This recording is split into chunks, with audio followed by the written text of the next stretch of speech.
Hello, night listener, and welcome to Little Nightmare. I'm Emma, and tonight I'll be keeping you company to help you fall asleep. But before we begin, make sure to subscribe to the channel and leave a comment telling me where you're listening from. Story 1. The Breathing Walls. It was the same dim light that always filtered through the shuttered windows, bathing the room in its usual muted glow. The air was still, hushed, as if holding its breath. I lay in bed, listening to the soft rustle of the curtains.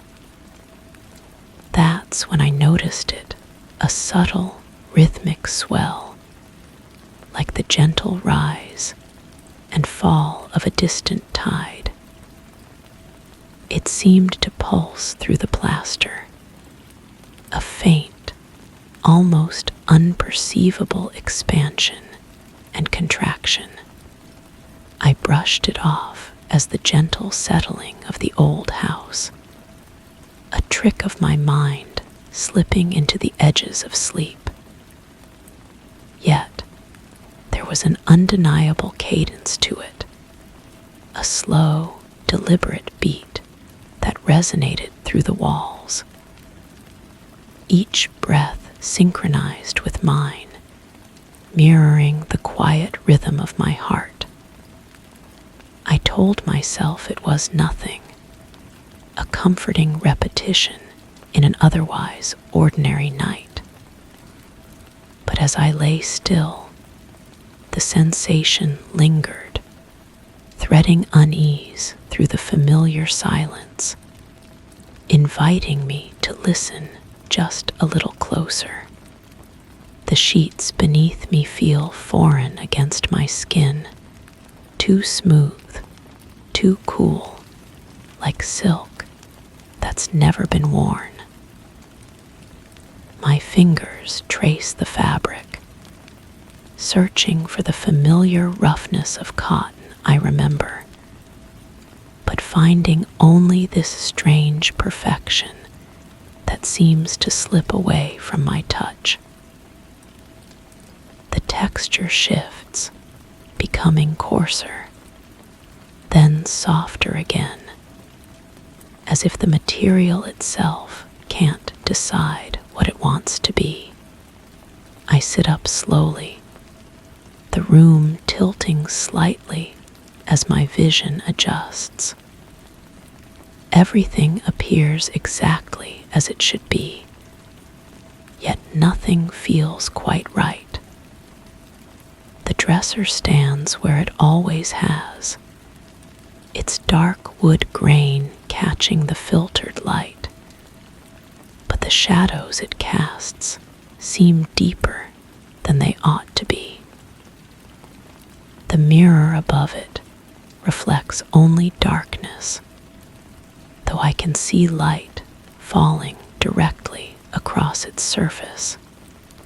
My bare feet touch the floor, and the wood feels warm, almost fevered.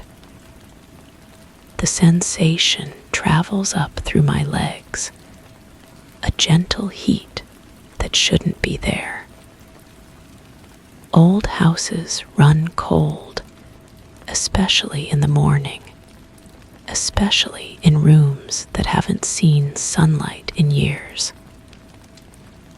Yet here I am, standing on floorboards that pulse with their own internal warmth, matching that rhythm I felt in the walls. The scent hits me, then something floral, but not quite. Roses, perhaps, but roses that have been left too long in water, beginning to turn. The smell grows stronger as I move toward the window, though I can't see any flowers anywhere in the room. It clings to the air like a memory of something beautiful that's started to decay. I reach for the shutters, my hand hesitating just before touching the latch. The wood looks different up close, the grains swirling in patterns that seem almost organic, like veins beneath pale skin. When I finally make contact, the surface yields slightly under my palm, soft and yielding where it should be hard and unyielding. Through the slats, I can see fragments of a garden I don't remember planting. Tall grass sways without wind, and flowers bloom in colors that have no names. Everything moves with that same gentle breathing motion, that rise and fall that seems to govern this place. The garden breathes with the house, and the house breathes with me. A sound drifts up from somewhere below, not quite voices, not quite music. It carries the cadence of conversation, the ebb and flow of words being exchanged. But I can't make out any actual syllables. The sound is comforting and disturbing all at once, like overhearing a familiar discussion in a language I've forgotten how to understand. I turn away from the window, and the room shifts subtly. The bed I just left looks different now. The covers arranged in a way that suggests someone else has been lying there. The impression of another body remains in the mattress, a shallow depression that shouldn't exist. I live alone. I've always lived alone, haven't I? The question arrives unbidden, carrying with it a flutter of uncertainty that makes my stomach clench. Of course, I live alone. I can remember eating solitary meals, reading books in empty rooms, going to bed with only the sound of my own breathing for company. Yet something about that depression in the mattress feels familiar, as if it's been there every morning for longer than I can recall. I move toward the dresser, each step creating soft sounds that echo strangely in the space. The floorboards beneath my feet seem to remember other footsteps, other weights. Sometimes I feel as though I'm walking in the impressions left by someone else, my feet finding grooves worn smooth by years of repetition. The mirror above the dresser shows my reflection now, but it's not quite right. The face looking back at me appears younger, or older, or simply different in ways I can't pinpoint. My eyes look darker, my skin paler, as if I've been living in this dim light for far longer than I remember.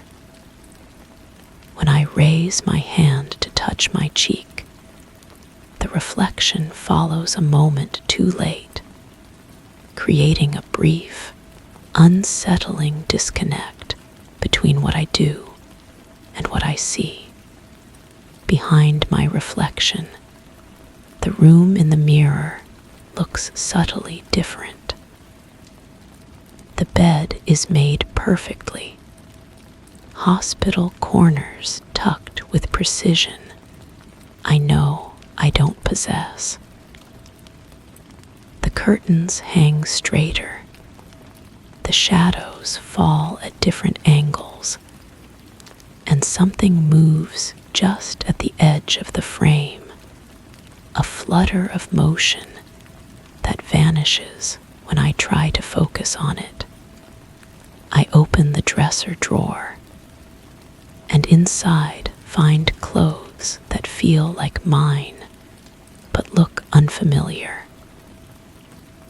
The fabrics are softer than I remember, the colors more muted, as if everything has been washed too many times or left too long in sunlight that never quite reaches this room. I select a shirt at random, and it fits perfectly, conforming to my body as if it were tailored specifically for me. The hallway beyond the bedroom door stretches longer than it should, lined with photographs I don't remember hanging. The faces in the pictures look familiar, but wrong, like relatives seen through water, or people I might have known in dreams. Some of the photographs seem to move slightly when I'm not looking directly at them, figures shifting position between glances, smiles becoming more or less pronounced. Each step down the hallway triggers a new scent coffee, brewing somewhere distant, bread baking in an oven I can't locate. The faint metallic smell of rain on pavement, though I can see no windows and hear no weather. The smells layer over each other, creating a complex bouquet that speaks of a life I can't quite remember living. The stairs descend into shadow, each step creaking with a sound that seems to echo from memory rather than the present moment. My hand slides along the banister, feeling the smooth where patterns left by countless other hands, though I can't recall anyone else ever using these stairs. The wood is warm, like everything else in this house, pulsing gently with that same breathing rhythm. In the kitchen, morning light filters through windows that face the wrong direction. The sun comes from the north here, casting shadows that fall upward instead of down. The coffee pot sits full and warm on the counter, though I have no memory of making coffee. Steam rises from the surface in lazy spirals, carrying with it the rich aroma of beans I don't remember buying. I pour myself a cup, and the liquid tastes exactly as I like it, the right balance of bitter and smooth, the perfect temperature. But coffee doesn't make itself, and I can't shake the feeling that someone else prepared this for me. Someone who knows my preferences better than I know them myself. The newspaper folded beside the coffee pot contains no date, no headlines I can focus on. The words seem to shift when I try to read them, rearranging themselves into different stories, different meanings. Sometimes I catch fragments, something about a missing person, something about a house that breathes, something about memories that don't belong to their owners. But when I try to read more carefully, the words dissolve into meaningless shapes.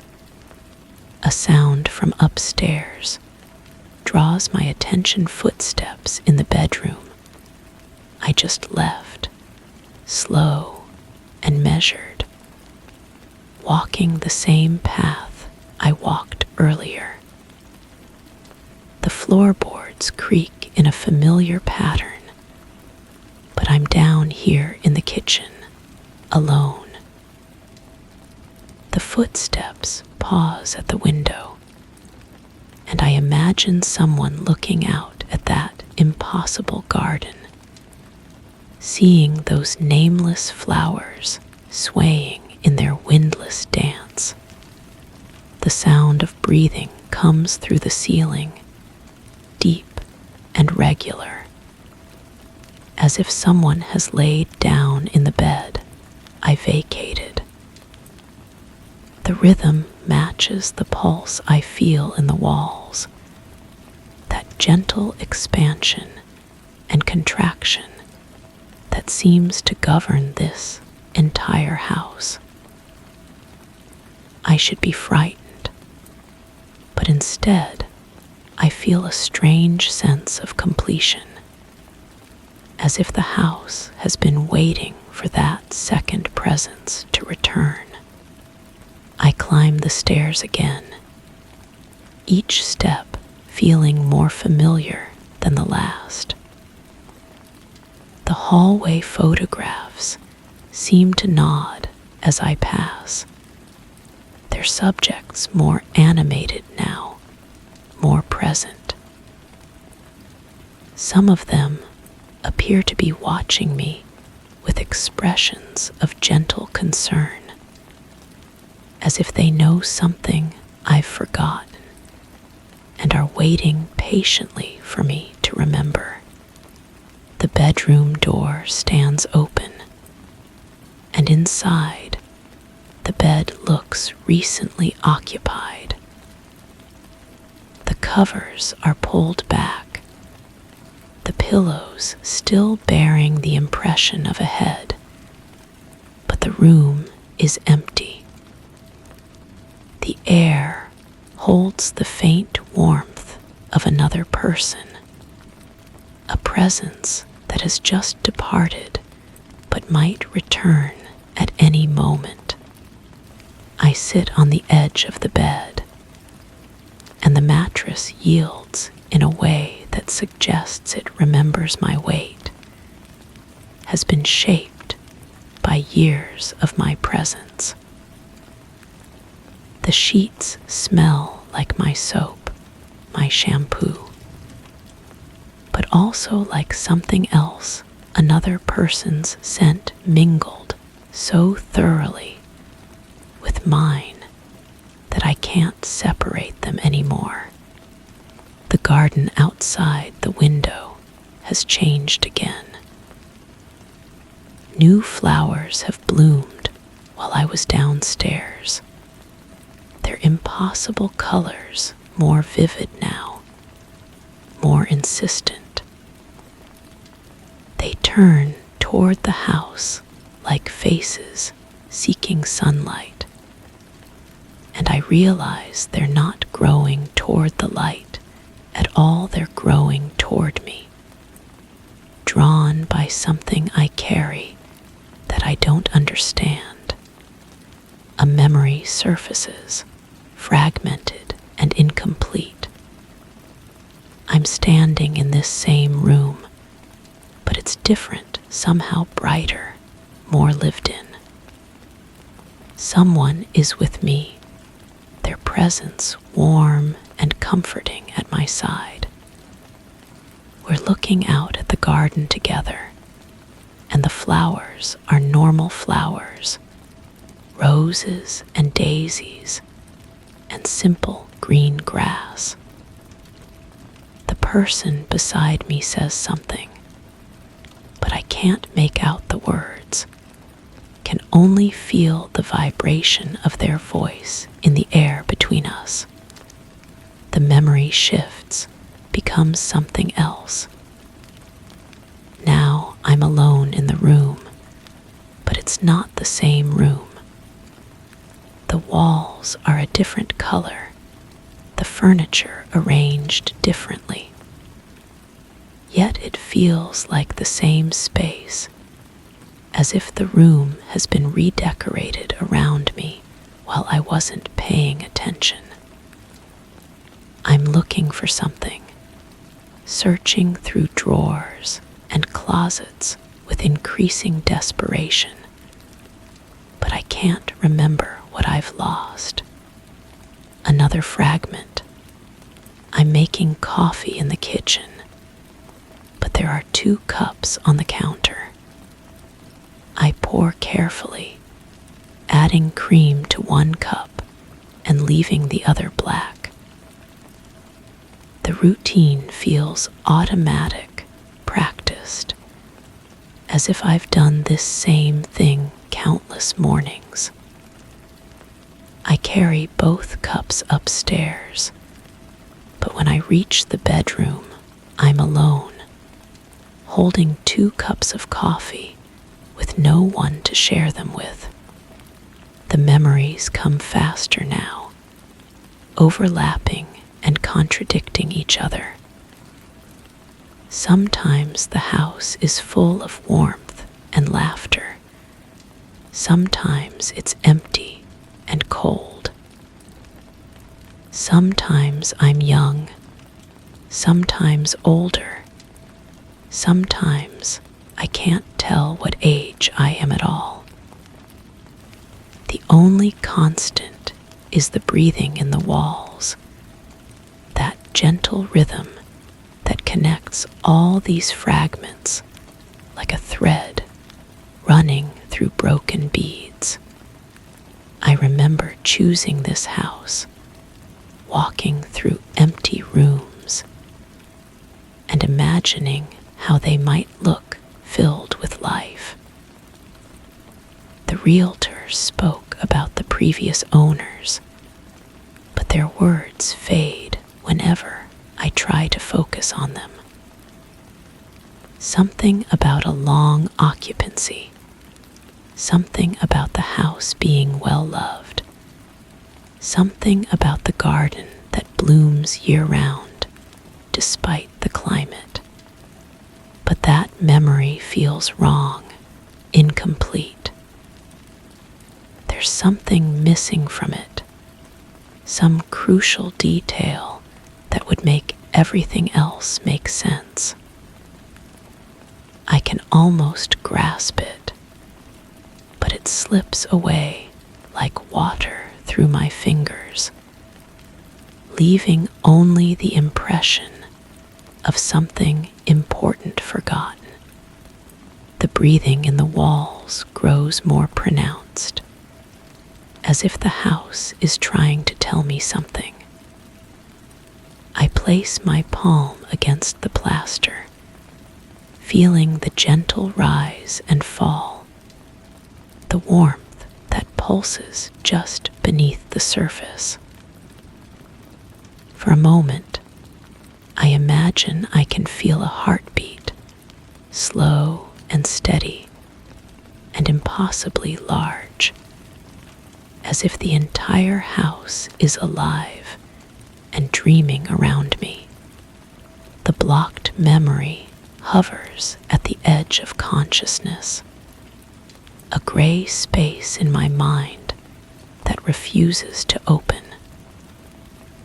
I know it's there, know it contains something essential, but every time I reach for it, it recedes further into shadow. The harder I try to remember, the more elusive it becomes, until I'm left with only the certainty that something important has been deliberately forgotten. I lie back down on the bed, pulling the covers up to my chin. The sheets are warm now, heated by the house's strange internal temperature. The garden outside continues its windless dance, flowers blooming and fading in cycles that follow no natural law. The breathing in the walls synchronizes with my own, creating a harmony that should be comforting, but feels somehow wrong. The gray memory stirs, begins to surface despite my resistance. I see myself in this same bed, but not alone. Someone lies beside me, their breathing matching the rhythm of the house. Their presence so familiar it feels like part of my own body. We're talking quietly, making plans for tomorrow, for next week, for all the years we'll spend together in this house that breathes with us. But the person's face remains unclear, their voice just out of reach. I know they're important, know they belong here as much as I do, but I can't quite bring them into focus. They exist in the space between memory and forgetting, present and absent at the same time. The memory shifts, and suddenly I understand why it's been blocked. I'm not remembering the past, I'm remembering the future, or a present that exists alongside this one. The person in the bed isn't gone. They're here, breathing with the house. Their presence, woven so thoroughly into the fabric of this place that they've become invisible, felt rather than seen. I chose to forget because remembering was too painful. But forgetting hasn't made the pain go away. It's only made it impossible to understand. The house breathes because they breathe. The garden grows because they tend it. The coffee makes itself because they wake before me every morning, preparing for a day we'll spend together in ways I can no longer perceive.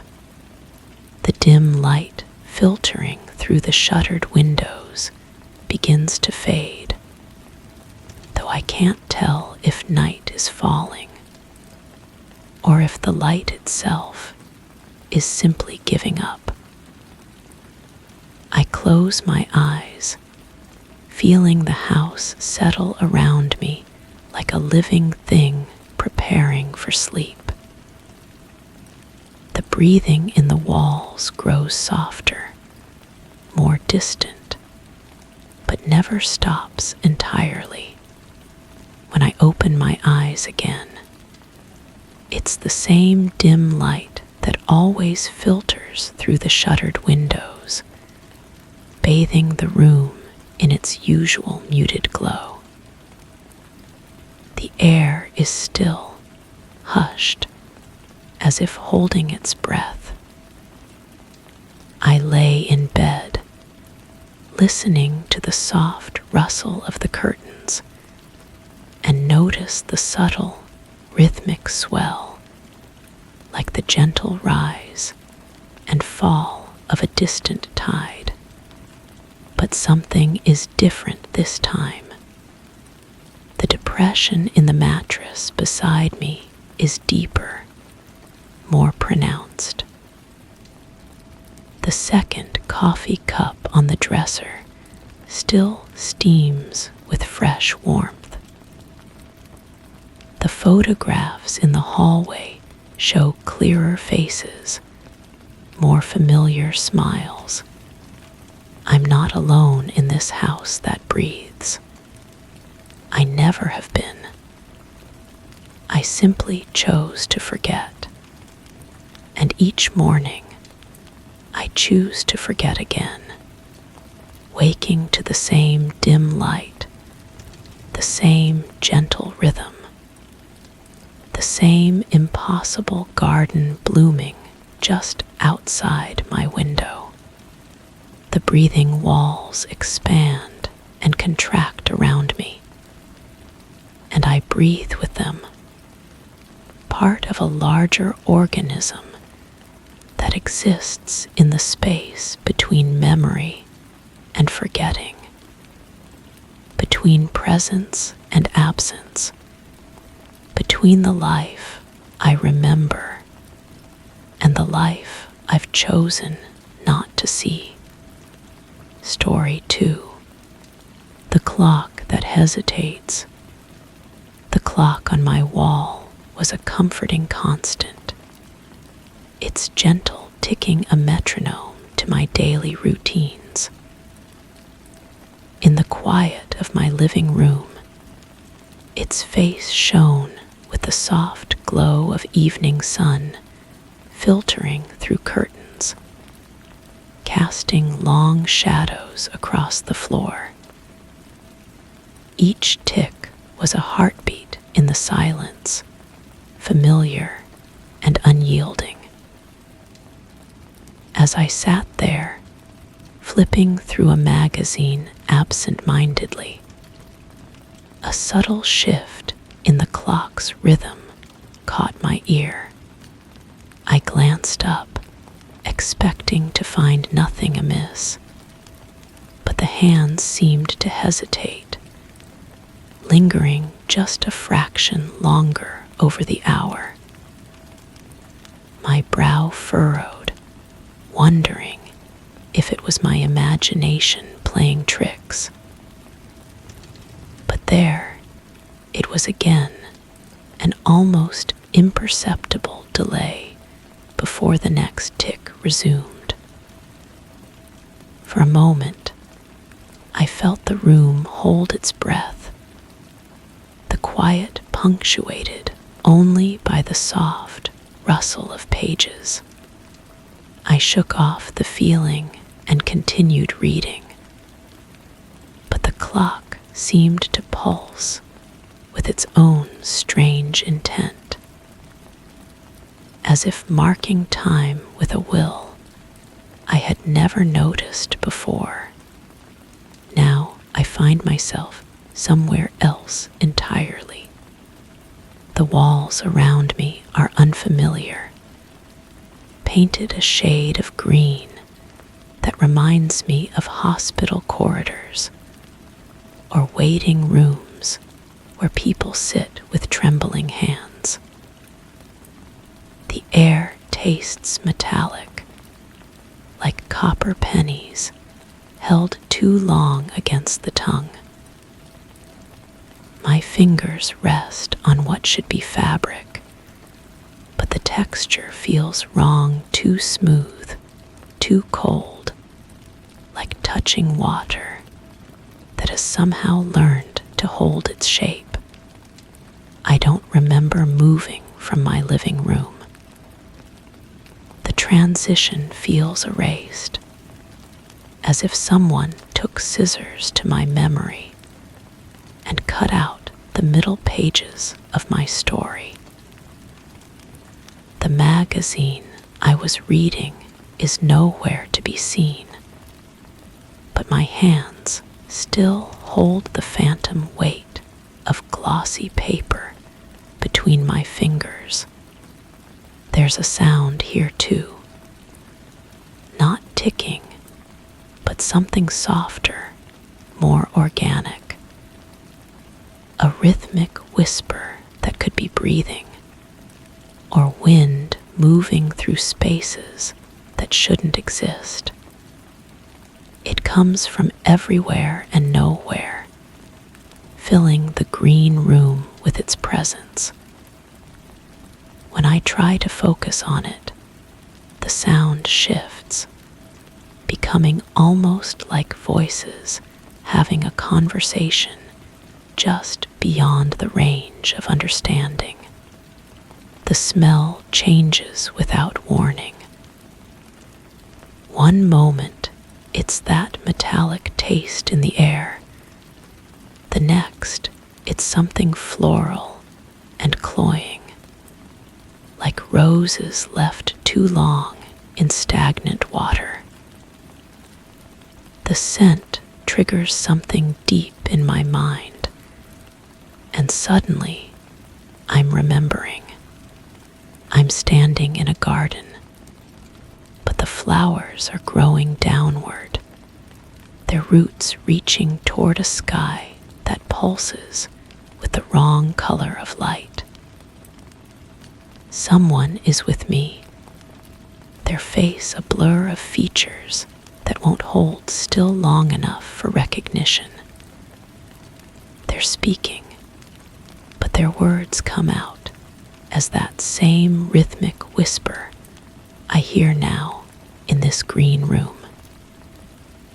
In the memory, I nod as if I understand perfectly, as if this backward garden and these wordless conversations are the most natural things in the world.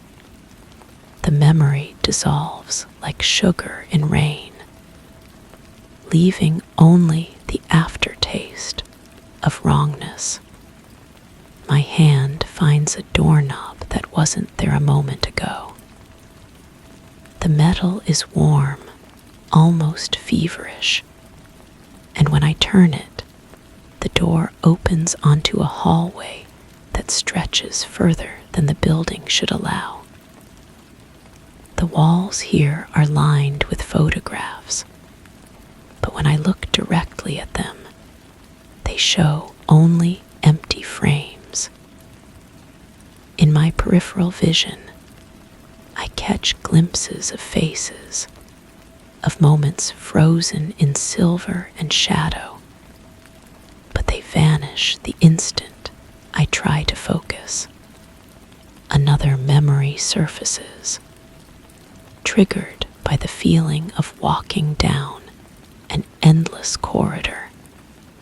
I'm in my childhood home, moving through rooms that expand and contract like breathing lungs. The furniture is all wrong chairs that face away from tables, mirrors that reflect nothing, windows that look out onto the same room I'm standing in. My feet make no sound on the carpet, but somewhere behind me, footsteps echo my movements with perfect precision. When I turn around, there's no one there, just the lingering impression of someone who was following too closely. In this memory, I know I'm looking for something, but I can't remember what. The searching feels urgent, desperate, but also familiar, as if I've done this many times before. I open drawers that contain only shadows, check closets filled with the sound of distant rain. The footsteps behind me never stop, never catch up, never fall behind. The hallway in the green building ends at another door. This one painted the color of old blood. When I touch the handle, my palm comes away clean, but the sensation of stickiness lingers on my skin. Beyond this door is a room filled with clocks. They cover every surface: walls, floor, ceiling, but none of them are ticking. Their faces show different positions, frozen in moments that feel significant but meaningless. Some have hands that point in impossible directions. Others have numbers that spiral inward toward centers that seem to fall away into infinite depth. The silence of the stopped clocks is deafening. It presses against my eardrums like water, creating a pressure that makes my teeth ache. I move through this graveyard of frozen moments, and my footsteps sound like thunder in the absolute quiet. A memory blooms, sharp and sudden. I'm sitting in an office with someone whose face I can't quite see. They're asking me questions, but I can only hear my own answers, spoken in a voice that sounds like mine, but feels foreign. I'm describing dreams, or maybe memories, or maybe something else entirely. I talk about clocks that run backward, about conversations with people who speak in colors instead of words, about a room where I keep all the things I've chosen to forget. In this memory, I'm very calm, almost detached, as if I'm describing someone else's experiences. The person across from me writes everything down in a notebook that seems to have far more pages than it should. When they finish writing, they look up, and for just a moment, I see their face clearly. It's my own face, but older, worn down by carrying too many secrets. The memory fractures before I can understand what it means. I'm back in the clock room, but now one of them is moving. A small brass clock on a table near the window has begun to tick, but the sound is wrong. Instead of the crisp, mechanical precision I remember from my living room, this tick is wet, organic, like a heartbeat struggling through damaged chambers. The moving hands cast shadows that don't match their positions. The shadow of the hour hand points to numbers that aren't on the face, while the minute hand's shadow moves independently, tracing patterns that hurt to follow with my eyes. The smell of roses returns, stronger now, mixed with something else.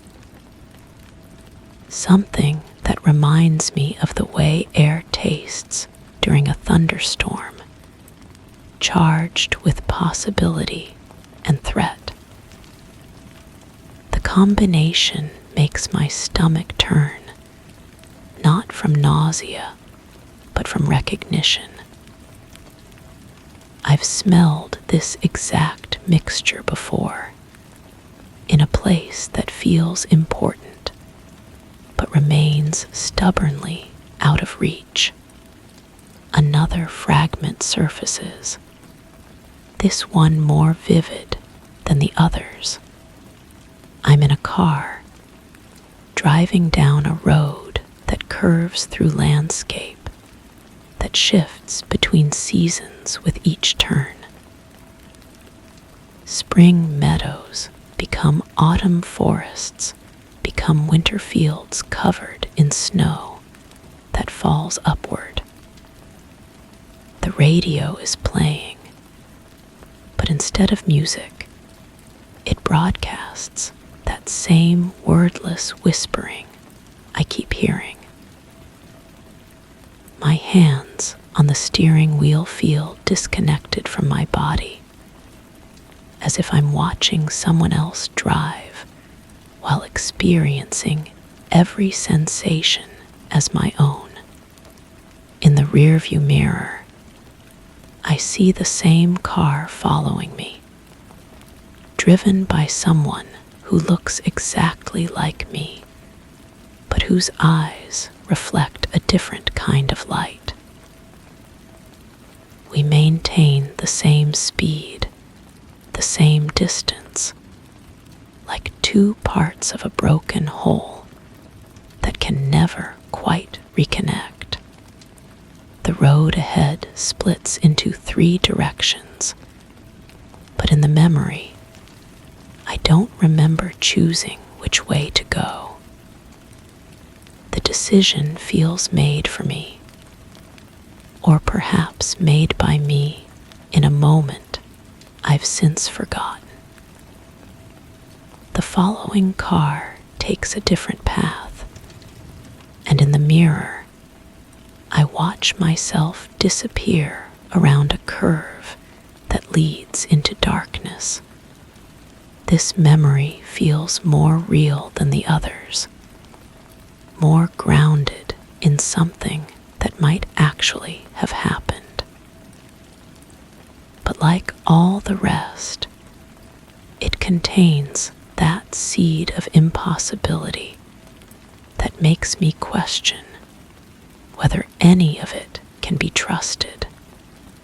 The brass clock's ticking grows louder, more insistent. The sound begins to synchronize with my heartbeat, or maybe my heart is learning to match its rhythm.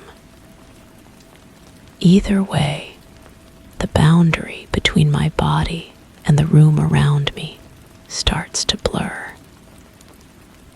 I can feel the clock's mechanism inside my chest, its gears turning with each breath, its spring winding tighter with each pulse of blood through my veins.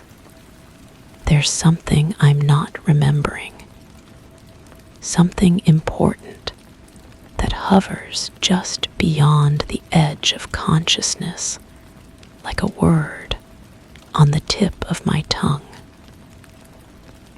Every memory I've recovered feels like a distraction from this central absence, a way of avoiding the thing I most need to understand. The green room, the endless hallway, the garden with downward growing flowers, the car, journey through shifting seasons, they all feel like elaborate constructions built around a hollow space. A carefully maintained emptiness where the truth should be. I close my eyes and try to push deeper, past the fragments and false starts, toward whatever it is I've chosen not to remember. The effort feels like swimming upstream through thick liquid, each stroke harder than the last. The clock's ticking becomes a countdown, marking the moments until something arrives or departs or changes forever. And then, like surfacing from deep water, I find it.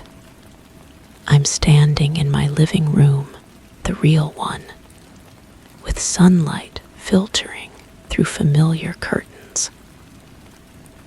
The magazine is in my hands, opened to an article about memory and forgetting. brain's ability to protect itself by hiding traumatic experiences behind walls of manufactured normalcy.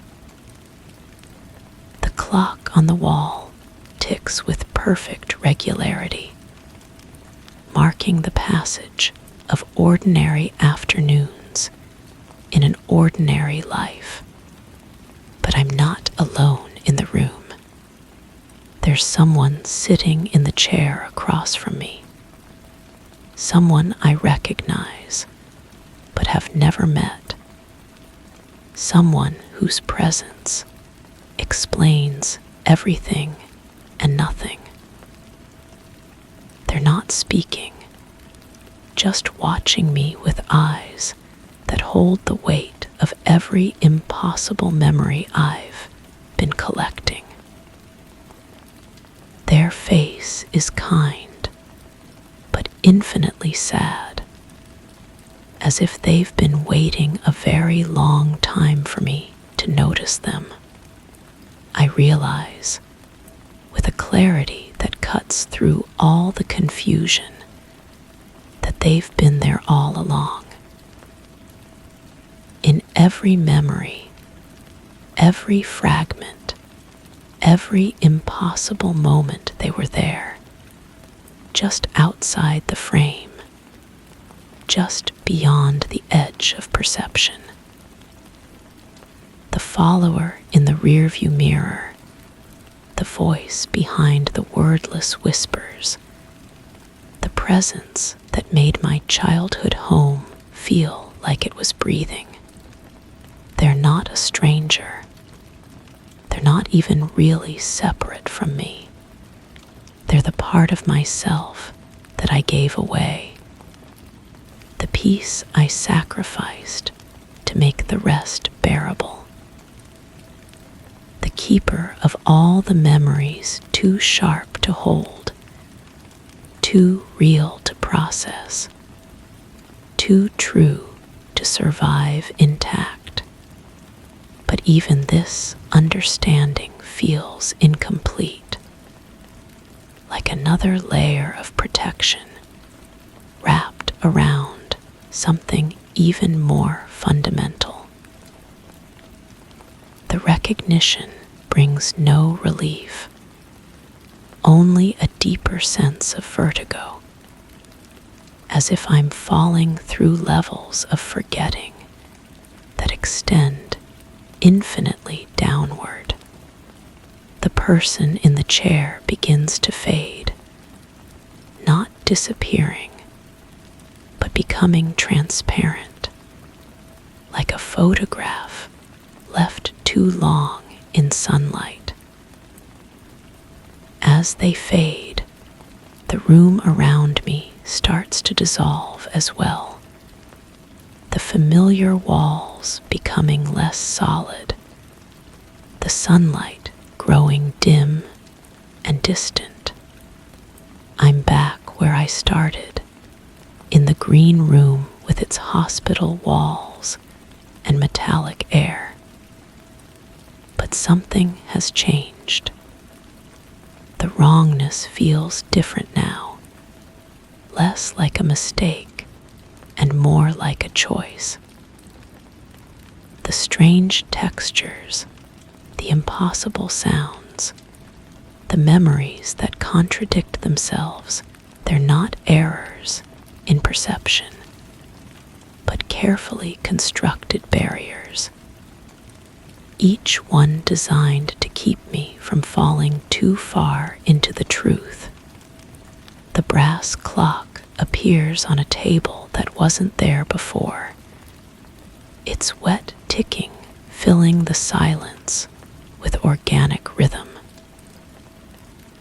But now I understand that it's not really ticking at all.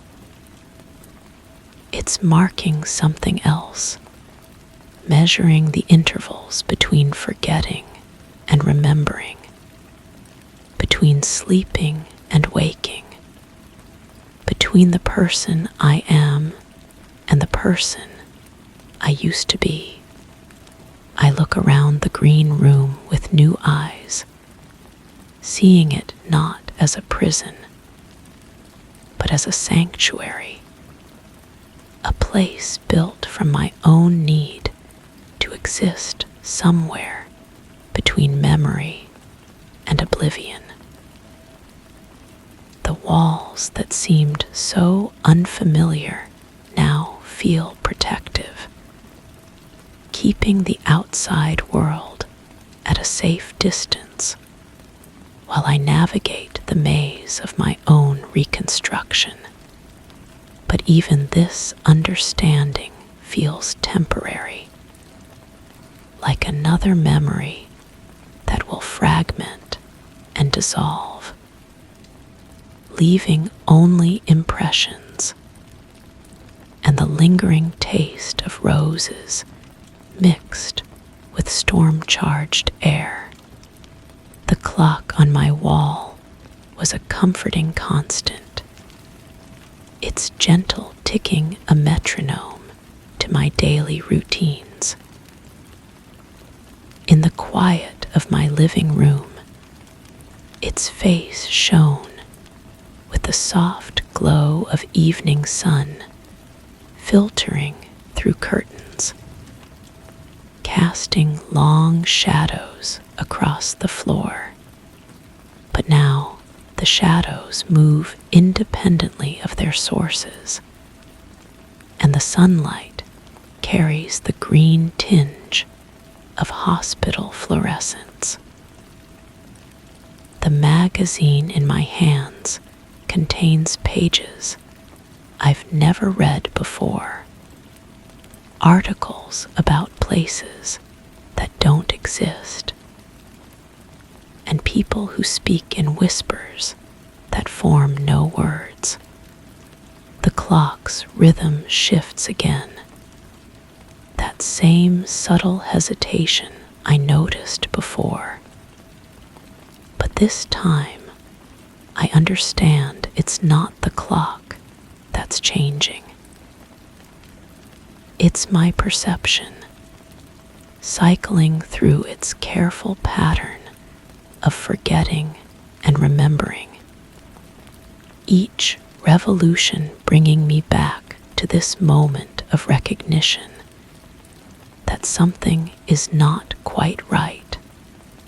I know I'll forget this understanding soon, that the green room and the brass clock and the person who fades in and out of visibility will become fragments again, scattered memories that make no sense when assembled in the wrong order. But for now, in this brief moment of clarity, I can see the shape of the maze I'm trapped in, even if I can't find the way out. The clock ticks on, marking moments that may not be passing at all, in a room that may not exist, for a person who may be nothing more than the echo of someone who once chose to forget. And in the growing darkness behind my eyes, I feel the cycle beginning again. Story 3. Every morning at precisely 7:00 a.m., I would walk into the kitchen, the soft padding of my slippers barely audible on the laminate floor. The morning glow cast a golden sheen through the window, illuminating the small clock perched above the stove. The ritual was perfect in its simplicity. A kettle filled to the brim, placed on the burner, the quiet click of the knob turning, igniting a gentle flame, and the clock's steady tick creating a comforting rhythm. It always read 7:05 a.m., when the water began to boil. A perfect harmony of time and task.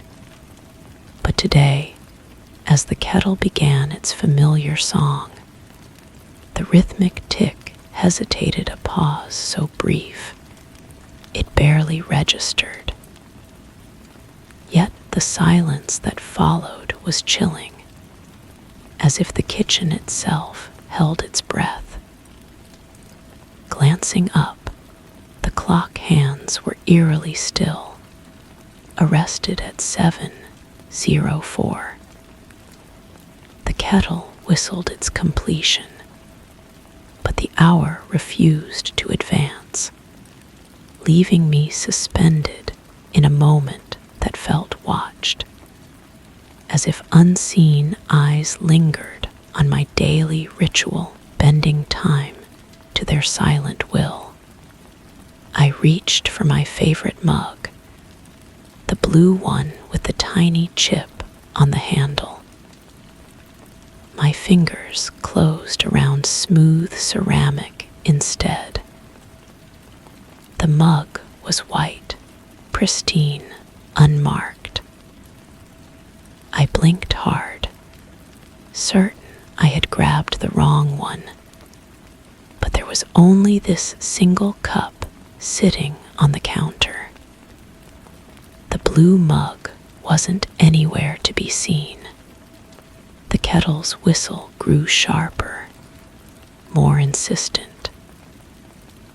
Steam billowed upward in thick, unnatural spirals that seemed to hang in the air longer than they should. I turned off the burner, but the whistling continued for 3 heartbeats too long, echoing from somewhere else in the house. The sound came from behind me, though I was certain the kettle sat directly in front of me on the stove. I poured the water into the white mug, watching the steam rise. The scent should have been clean, neutral.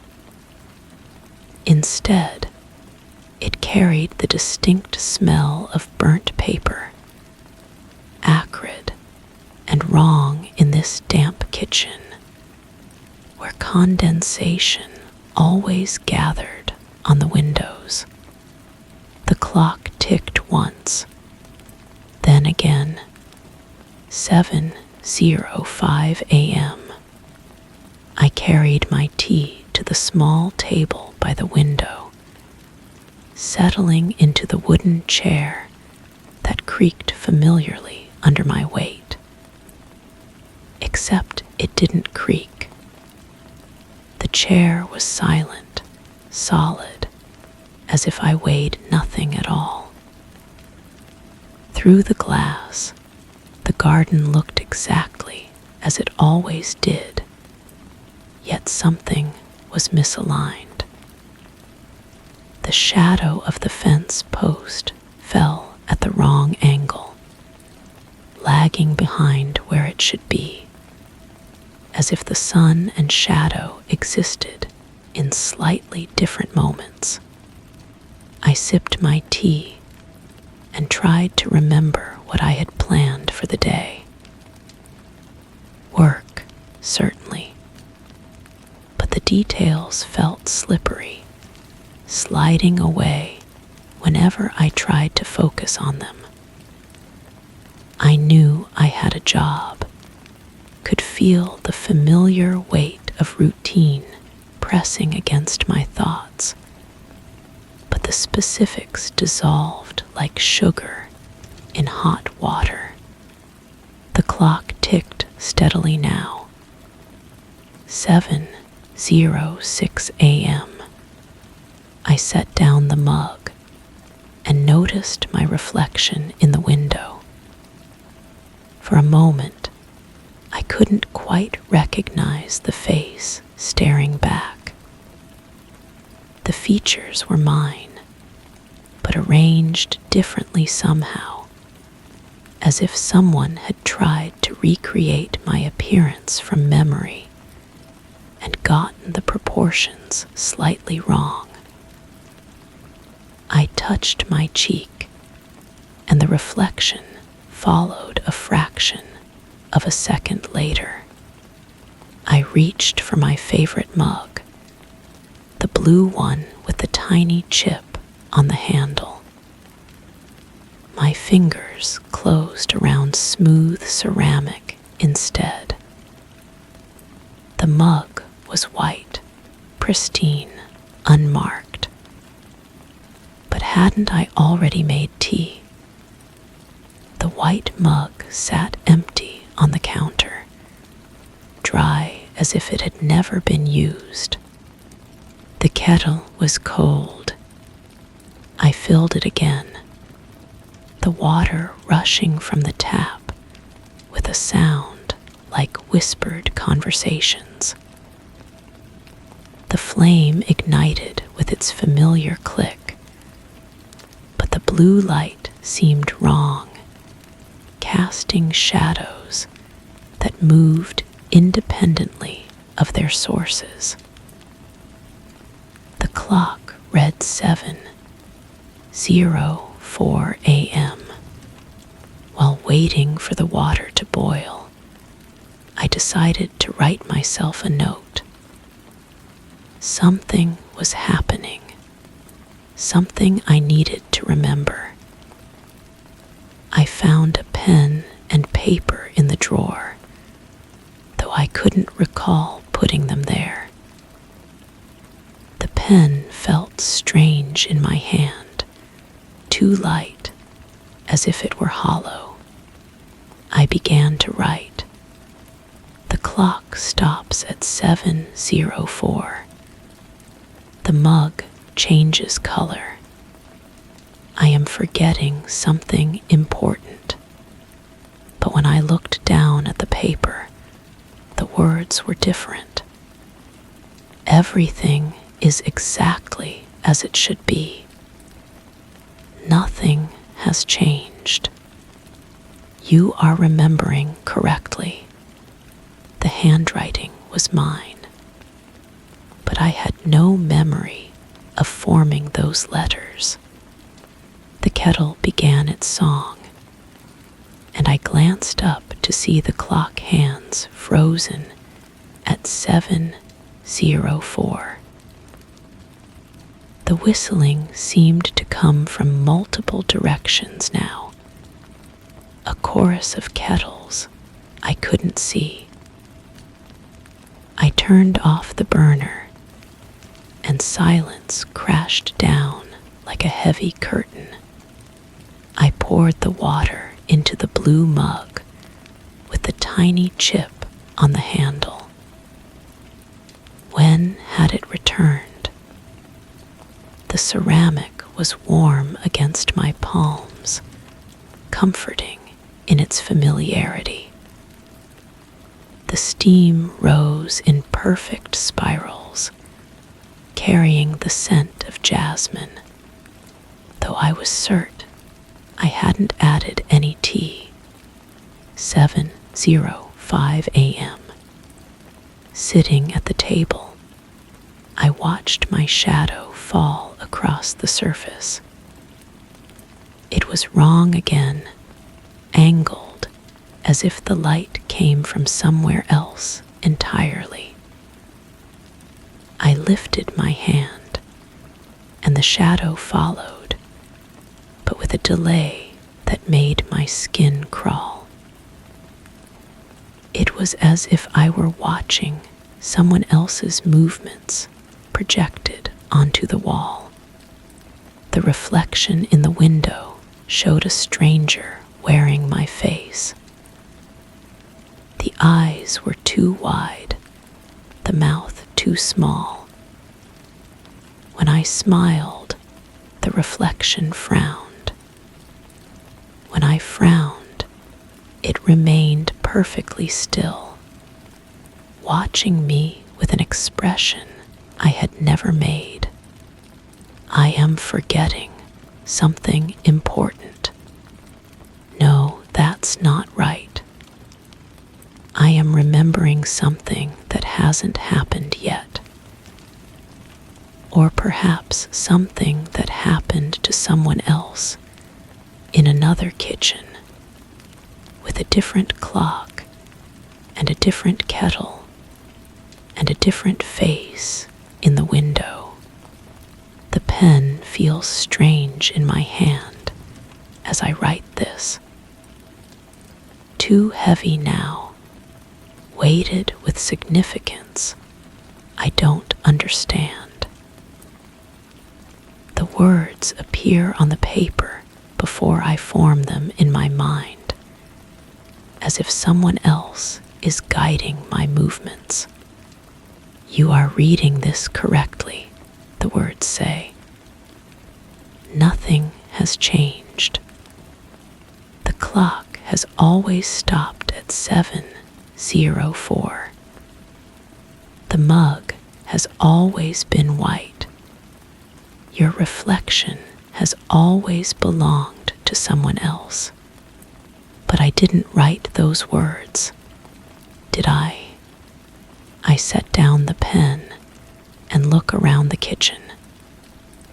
Everything is exactly where it should be, and completely wrong at the same time. The kettle sits on the stove, cold and still. The white mug rests on the counter, empty and clean. The clock reads 7:03 a.m., its hands moving backward in slow, deliberate clicks. I stand up from the table, but I'm already standing. I sit down in the chair, but I never left it. I am in two places at once, experiencing both simultaneously, neither feeling more real than the other. The morning light shifts, casting new shadows that fall in impossible directions. The scent of burnt paper grows stronger, though there is nothing burning in this damp kitchen where condensation never gathers on the windows. I try to remember who I am, but the answer keeps changing. Sometimes I am the person who drinks from the blue mug, sometimes from the white one. Sometimes I am the reflection in the window, watching someone else live my life. Sometimes I am the shadow that falls too slowly, always 1 second behind.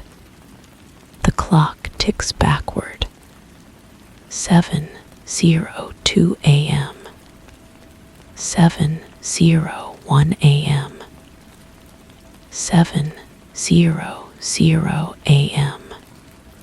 I walk into the kitchen, the soft padding of my slippers barely audible on the laminate floor. But I am already here.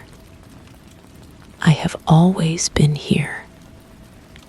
The ritual begins again, or continues, or never stopped. The kettle is filled. The flame ignites. The clock ticks steadily toward 7:04 a.m., where it will stop, where it has always stopped, where it must stop. But today is different. Today I notice the hesitation, the pause, the moment when reality holds its breath. Today I see the mug change colors, feel the pen write words I didn't think, watch my reflection live its own life. Today I understand that I am not the one telling this story. Someone else moves through my kitchen, lives my routine, wears my face. I am the observer, the shadow, the reflection that doesn't quite match. I am the pause between the clock's ticks, the space where reality bends and folds back on itself. The kettle whistles. The clock stops. 7:04 a.m. forever and always. I pour the water into a mug that is both blue and white, chipped and perfect, mine and belonging to a stranger. The steam rises in spirals that spell words I cannot read, carrying messages from a place I have never been. The morning routine continues, exactly as it always has. The kitchen is peaceful, orderly, normal. The clock ticks steadily at 7:05 a.m. My reflection matches my movements perfectly. The mug is the right color, the right temperature, the right weight in my hands. Everything is exactly as it should be. Nothing has changed. I am remembering correctly. The pen moves across the paper without my guidance, recording these final words in handwriting that might be mine. The story is complete. The routine will continue. The observer has been observed. The clock will always stop at 7:04 a.m. and someone will always be there to notice. I set down the pen and finish my tea. The morning is perfect in its simplicity, unmarked by strange pauses or impossible shadows. I am exactly who I have always been. In the kitchen, I have always known. Living the life I have always lived. The clock reads 7:06 a.m. and time moves forward as it always has. Story 4. The weight of borrowed skin. It starts with the clang of the old radiator, a metallic cough that punctuates the stillness of the room. Each day, my eyes flutter open to the faint scent of jasmine wafting from an unseen source, mixing with the lingering warmth of the blankets that cocoon me. The clock hands tick-tick behind the embroidered curtain, their rhythm unerring, marking time in a peculiar monotony.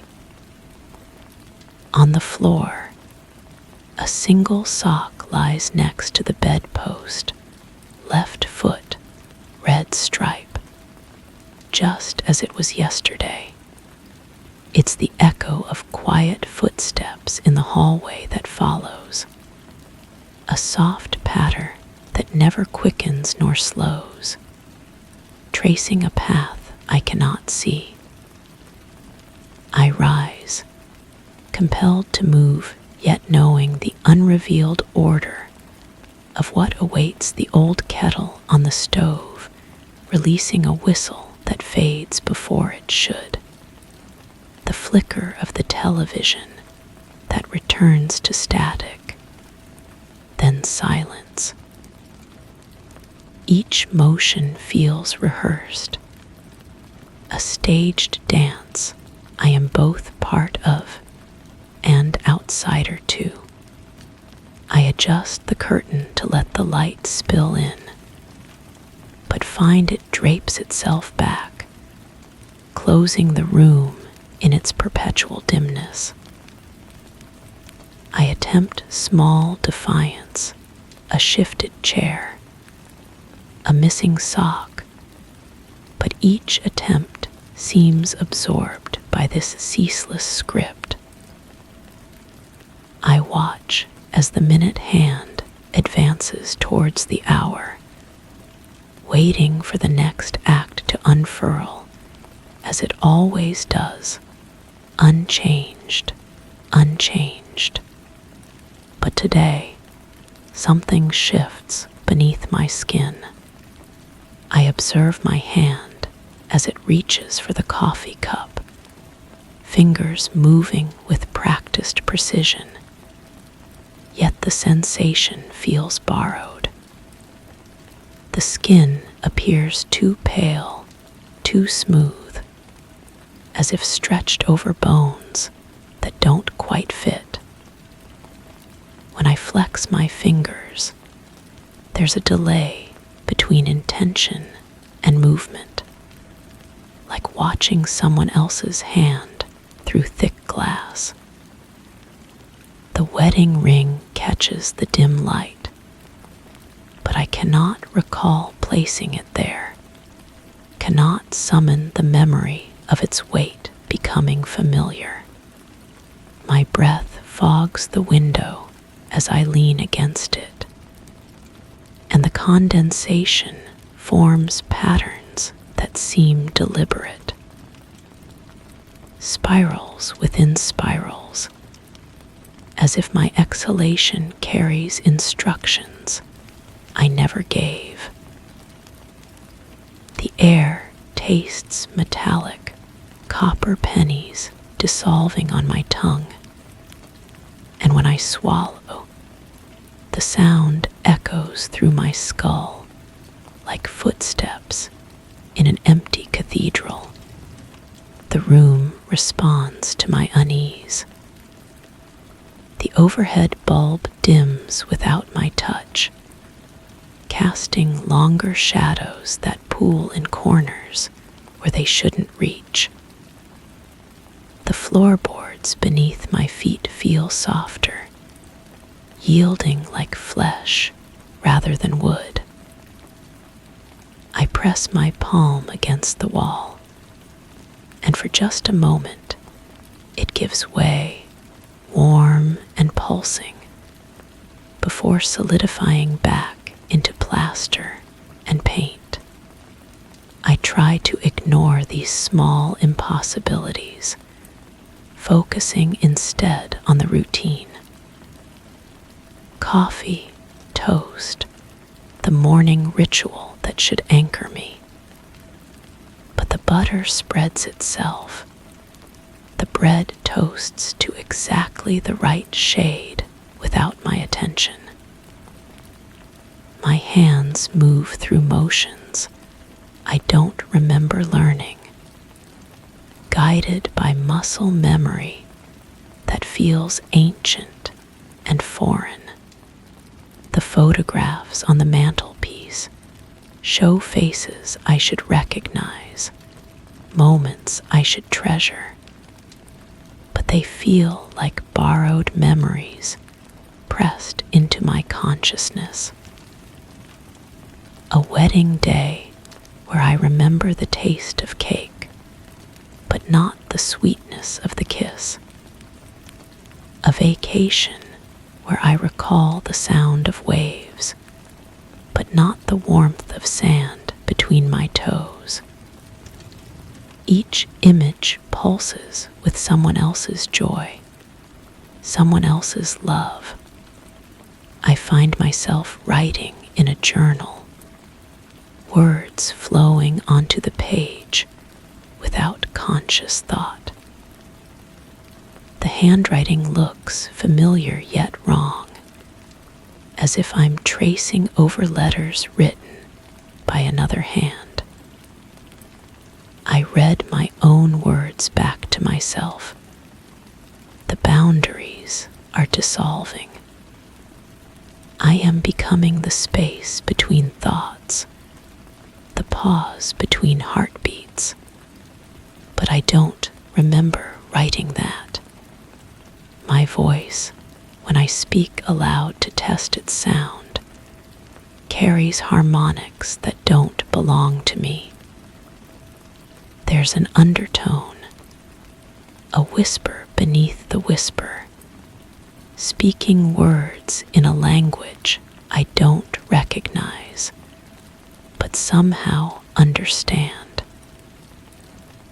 The syllables taste of copper and roses, of memories that predate my birth. The electrical hum in the walls grows louder, matching the rhythm of my pulse. I can feel current flowing beneath my skin, following pathways that map themselves onto my nervous system. When I touch the light switch, there's no shock, only a gentle recognition, as if the electricity knows me, welcomes me back. Objects in the room begin their subtle migration. The coffee cup moves 3 inches to the left while I blink. The photograph of the wedding tilts itself at a more flattering angle. The red striped sock disappears entirely, though I never see it go. These changes feel natural, expected, as if the room is simply adjusting itself to accommodate my shifting presence. I discover a stack of letters in my own handwriting, addressed to people whose names I cannot place, but whose faces bloom in my mind when I read them. The letters speak of shared experiences, inside jokes, intimate moments that feel real but impossible. One letter mentions a scar on someone's left shoulder, and I can see it clearly. The pale raised line against olive skin, though I'm certain I've never seen such a mark. The mirrors in the house begin to fog without explanation, their surfaces clouding over whenever I approach. At first, I think it's condensation, but the fog forms patterns, shapes that look almost like faces pressed against the glass from the other side. I wipe them clean, but my reflection appears blurred, indistinct, as if I'm dissolving at the edges. Sleep brings no relief. I dream in voices that aren't mine, speaking in accents I've never heard, telling stories of lives I've never lived. A childhood in a house with blue shutters. A first love who tasted like strawberries and regret. A death that wasn't mine, but feels like a memory I carry in my bones. I wake to find notes beside my bed, written in my handwriting, but describing these dreams in perfect detail. How long have I been writing them? The paper feels old, yellowed at the edges, as if these words have been waiting for me to remember them. The boundaries of the room begin to shift. Walls breathe in and out like living tissue. The ceiling sometimes feels closer, sometimes impossibly high. doors lead to rooms I don't remember being there, filled with furniture that looks familiar but wrong, like childhood toys grown to adult size. I start to hear conversations from other lives, fragments of dialogue that feel like memories but couldn't be mine. A woman's voice saying, "You always did that when you were nervous." A child's laughter echoing from an empty playground. The sound of my name being called, but it's not the name I remember answering to. My skin begins to feel like clothing I can almost remove. There's an itch beneath the surface, not uncomfortable, but insistent, as if something is trying to emerge. When I scratch, my nails leave marks that fade too quickly, and underneath, for just a moment, I glimpse something else. Not flesh, not bone, but something between states, something transitional. The journal fills itself with entries I don't remember making. Pages and pages of careful observations, detailed accounts of changes I'm only beginning to notice. The handwriting evolves as I read, becoming more confident, more certain, as if the writer is learning to inhabit the letters themselves.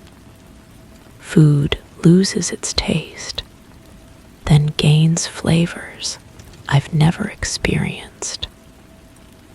Water tastes like summer rain.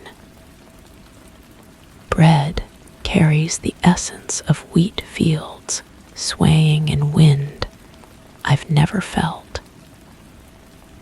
Each meal becomes a catalog of sensations that belong to someone else's tongue, someone else's hunger. I find myself standing in front of the bathroom mirror, the last reflective surface in the house that hasn't fogged over. My hand reaches for the light switch, and the bulb flickers on, casting harsh white light that makes everything too real, too present. What I see in that mirror stops my breath, stops my heart, stops everything. I cannot describe what looks back at me, but it is not the face I expected. It is not any face at all. It is something between, something becoming, something that wears features like masks that don't quite fit. The eyes are mine, but older, younger, sadder, wiser, all at once. The mouth moves with my words, but shapes sounds I didn't make. I reach toward the mirror, and the reflection reaches back, but we don't match. My hand moves left, the reflection moves right. I smile, it weeps.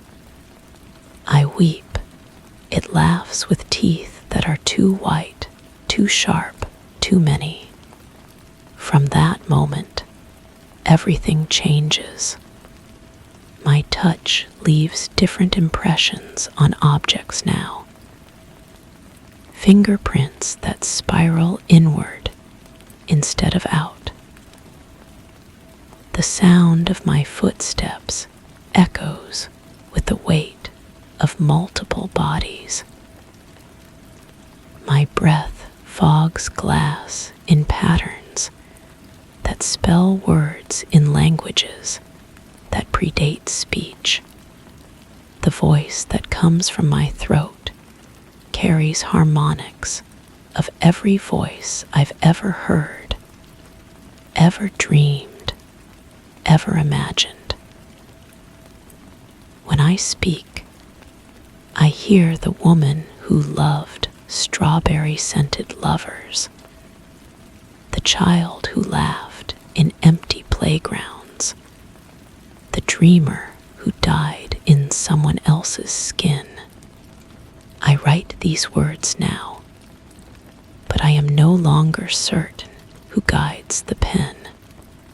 It starts with the clang of the old radiator, a metallic cough that punctuates the stillness of the room. Each day, my eyes flutter open to the faint scent of jasmine wafting from an unseen source, mixing with the lingering warmth of the blankets that cocoon me. The clock hands tick-tick behind the embroidered curtain, their rhythm unerring, marking time in a peculiar monotony. On the floor, a single sock lies next to the bedpost, left foot, red stripe, just as it was yesterday. But the eyes that open are not the same eyes that closed. The breath that fogs the window carries different dreams. The hand that reaches for the coffee cup has traced different paths through different lives. I rise, compelled to move, knowing the unrevealed order of what awaits. But now I am the order. I am the script. I am the dance that dances itself. The room adjusts to accommodate what I have become, what I am still becoming. The mirrors fog over in welcome. The walls breathe in rhythm with my borrowed lungs. The journal waits, patient and knowing, for the next voice to find its way to these pages. Unchanged, unchanged, but everything is different. Everything is always different. Everything begins again. Story 5. It starts every afternoon. The same persistent tick of the old grandfather clock resonating with unwavering precision. 15 minutes past 4. My eyes drift instinctively toward its weathered face, the pendulum's rhythmic sway lulling me into a familiar, unwelcome trance. The room holds its breath as shadows settle in their ordained corners, and the faint scent of yesterday's rain lingers, clinging to the edges of my awareness. On the mantel, a tiny porcelain figurine tilts ever so slightly to the left, its chipped gaze perpetually focused on a patch of peeling wallpaper. Each day, a sliver of sunlight stretches across the floor, pausing at the exact same spot on the worn carpet, as if marking the entrance to another world. I attempt to shift my focus, to disrupt the cycle by moving a chair or adjusting a book.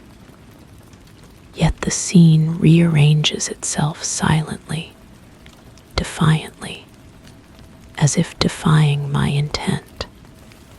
In this loop of unending familiarity, clock commands my surrender, its hands progressing with patient authority, leading me back to that immutable point in time, trapping me in a carousel of repetition.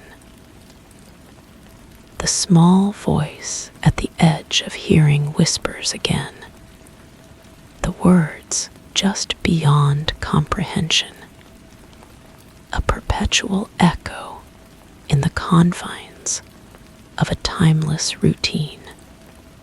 I lean forward, straining to catch the whisper's meaning. The voice seems to emanate from the wallpaper itself, from that precise spot where the figurine's cracked eyes focus their attention. My fingertips trace the air between myself and the wall, feeling something that isn't quite temperature, isn't quite texture. The sensation crawls up my arm like cool water moving backward. The carpet beneath my feet shifts imperceptibly. Not the physical threads, but something deeper, as if the foundation of the room breathes with shallow, measured inhales. I press my palm against the floor and feel a pulse that matches neither my heartbeat nor the clock's rhythm. It's slower, more deliberate, like the earth itself has developed consciousness. Standing becomes an effort. My legs feel heavy, weighted down by invisible anchors that seem to grow stronger each afternoon. The whisper grows marginally louder, though the words remain shapeless, like syllables spoken underwater. I turn my head toward the sound, and the porcelain figurine appears to have shifted another fraction of an inch. Its tiny hands, which I never noticed before, seem to be reaching toward the peeling wallpaper. The scent of rain intensifies, though no moisture touches the windows. It carries with it something else now, something organic and rich, like soil that has been turned over and over until it becomes something other than earth. My nostrils flare as I try to identify the underlying note, but it slips away, leaving only the impression of growth, of things pushing upward from hidden places. I approach the wall with careful steps, each footfall producing a sound that doesn't quite match the impact. The floorboards seem to absorb the weight and redistribute it elsewhere, creating phantom echoes from corners I'm not standing near. My breath forms small clouds in the air, though the room doesn't feel cold. The vapor hangs suspended, refusing to dissipate according to natural law. The wallpaper's peeling edge beckons. I pinch it between my thumb and forefinger, feeling the brittle texture of old adhesive and aged paper. As I lift the corner, something shifts behind it, not a mouse or insect, but a movement that suggests depth where there should be only wall. The whisper grows more insistent as if responding to my investigation. Beneath the first layer of wallpaper lies another pattern entirely. Where I expected to find plain plaster, or perhaps older paper, there's an intricate design of intertwining vines and faces. The faces are small, subtle, woven into the botanical motifs so cleverly that they might be dismissed as tricks of light. But they watch. Each tiny visage tracks my movement with painted eyes that seem too aware, too present.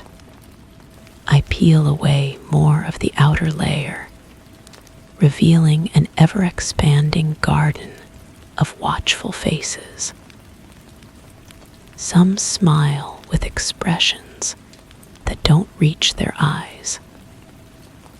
Others appear to be speaking, their mouths frozen in the middle of words I cannot hear, but somehow feel resonating in my chest. The whisper I've been chasing seems to emerge from their collective silence, a chorus of unspoken thoughts made audible through repetition. The porcelain figurine has definitely moved. It now faces the exposed wallpaper directly, its tiny arms extended as if embracing the hidden watchers. I hadn't noticed before how detailed it was, how the miniature fingers were articulated with impossible precision. The figurine's expression has changed too, or perhaps I'm only now seeing it clearly. There's recognition in its painted features, a kinship with the faces behind the wallpaper. My reflection appears in the clock's glass face, but something is wrong with the image. I look the same, yet different, as if viewed through water that's been disturbed by a dropped stone.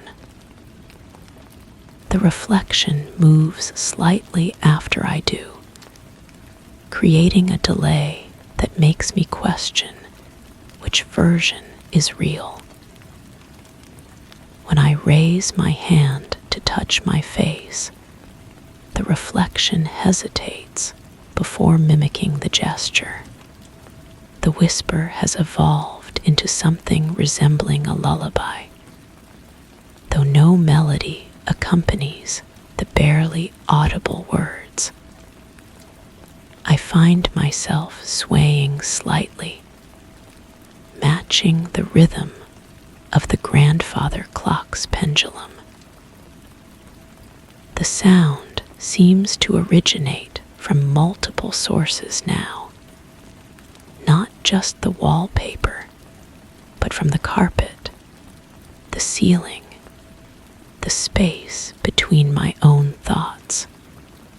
I return to peeling away the outer wallpaper with increased urgency, driven by a need I cannot articulate.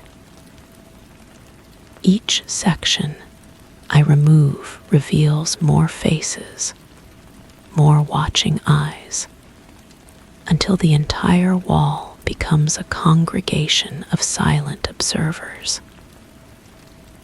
They don't appear threatening, these painted watchers, but their collective attention creates a weight that settles on my shoulders like a heavy cloak. The room's dimensions seem to fluctuate.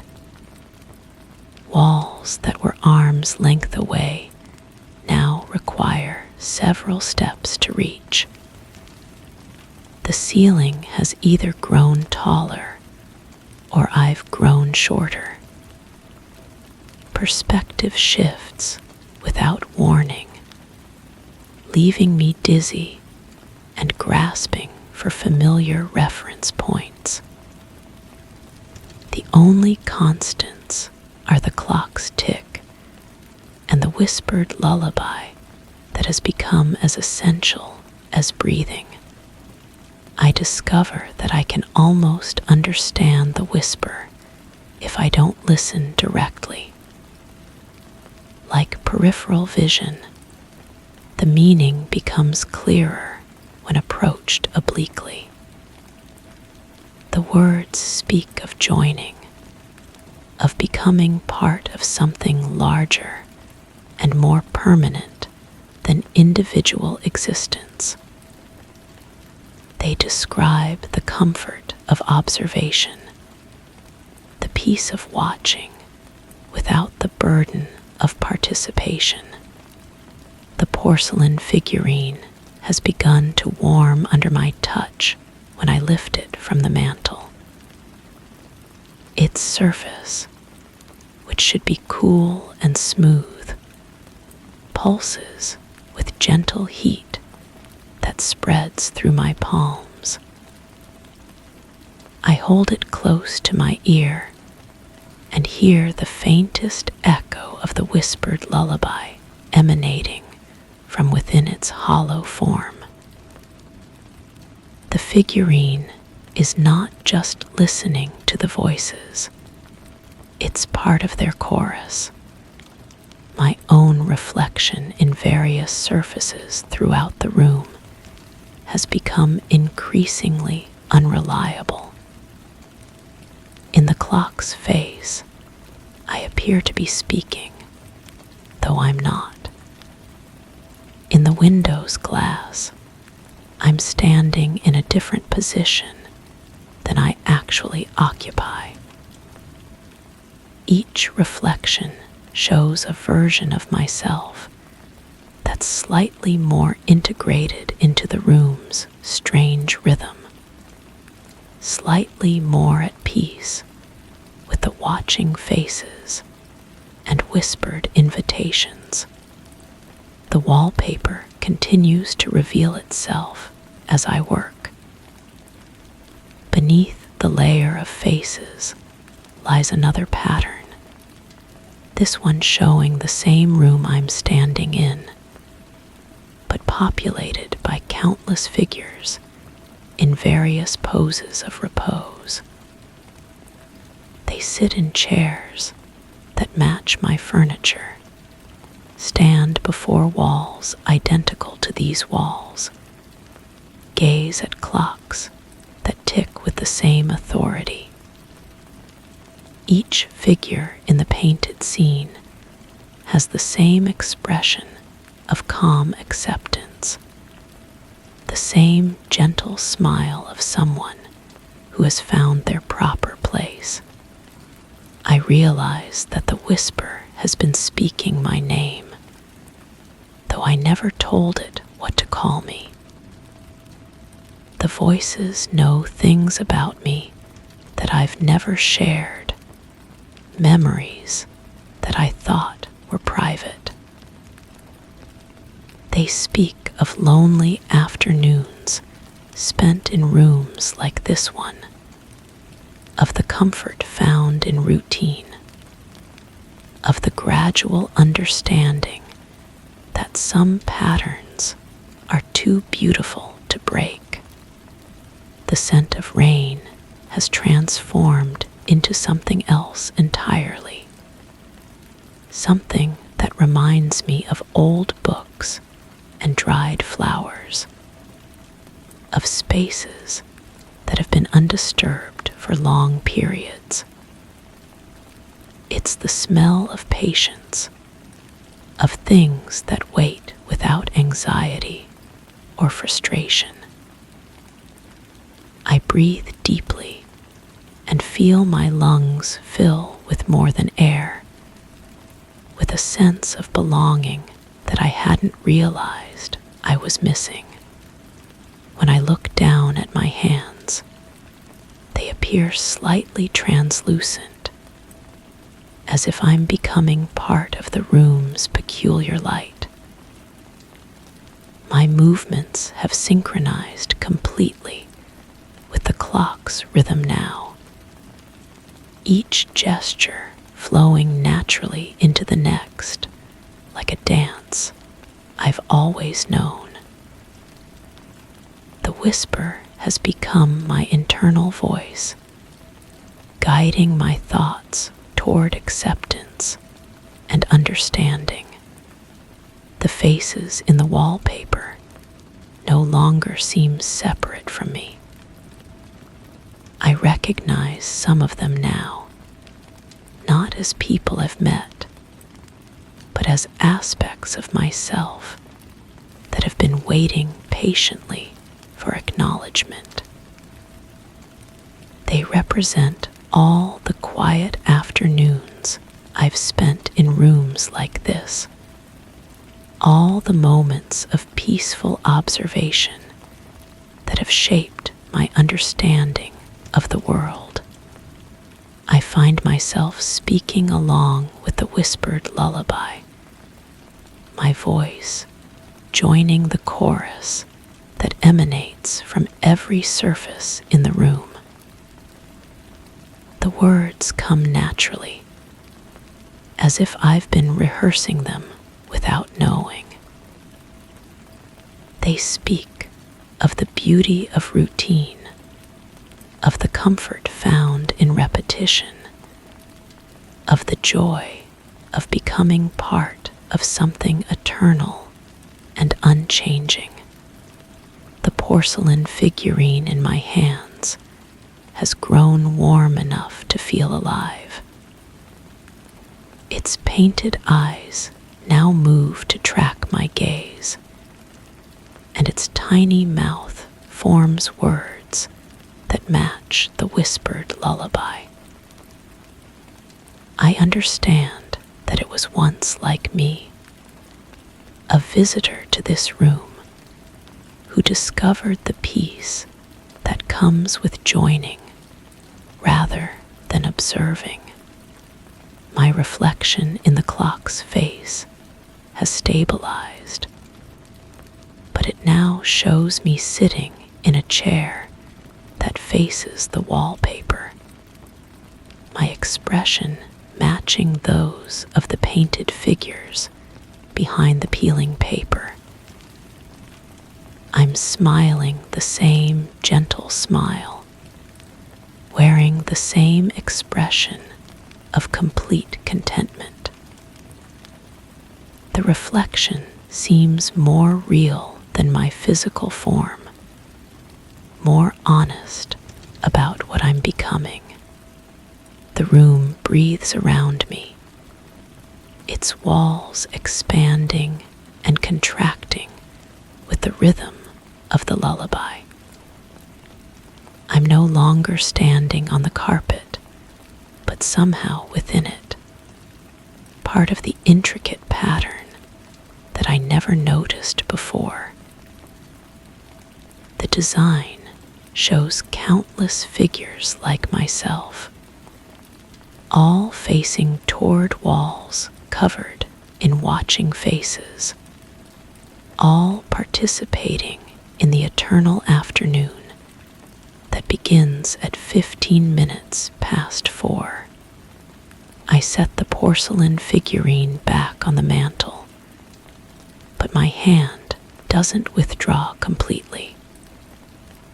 Instead, it remains extended, frozen in the gesture of placement, as natural and permanent as the figurine itself.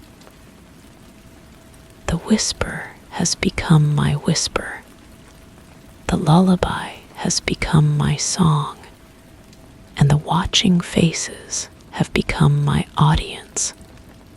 The clock continues its patient tick, marking not the passage of time, but the rhythm of existence in this space where afternoon never ends and watchers never tire. I take my place among the painted figures, finally understanding that I was never meant to disrupt the cycle, but to complete it, to add my voice to the eternal whisper that calls to others who will find their way to rooms like this one, in the gentle repetition of afternoon light and whispered lullabies.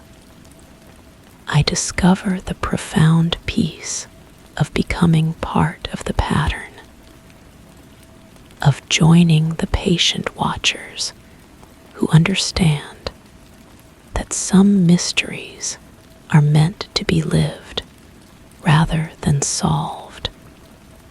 Story 6. The weight of silence. The gentle rustle of leaves brushed against the window, whispering secrets as the sun dipped below the horizon. The room was bathed in the soft glow of a single lamp, casting long shadows that danced across the walls.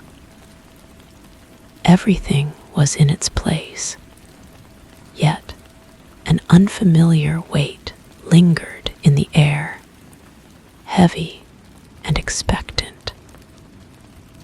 My gaze drifted to the door, which stood slightly ajar, though I distinctly remembered closing it an hour ago. A quiet, rhythmic tapping echoed from beyond, a sound that was as intriguing as it was unsettling. I set down my book, the pages still warm from my touch, and listened. The tapping wasn't random, it followed a pattern, 3 short beats followed by 2 long ones, repeating endlessly like a code waiting to be deciphered. The sound seemed to emanate from the hallway, though when I strained to pinpoint its source, it felt as though it was coming from inside the walls themselves. Rising from my chair, I approached the door with measured steps. The floorboards beneath my feet creaked in familiar places, yet tonight they seemed to groan with an almost vocal quality, as if the house itself was trying to speak. The tapping continued, patient and persistent, neither growing louder nor fading away. I pushed the door open wider, and the hallway stretched before me, dimmer than it should have been despite the overhead light being on. The bulb cast its usual yellow glow, but somehow the shadows seemed deeper, more substantial. The tapping had stopped the moment I opened the door, leaving behind a silence so complete it pressed against my eardrums. The air in the hallway carried a scent I couldn't identify, something metallic mixed with the faint sweetness of flowers left too long in water. It was subtle enough that I wondered if I was imagining it, but persistent enough to make me breathe through my mouth instead. I walked toward the source of where the tapping had been, my bare feet silent against the wooden floor. The walls felt different as I passed them, as though they were holding their breath. When I reached the end of the hallway, near the small table where I kept my keys, I noticed something that made me pause.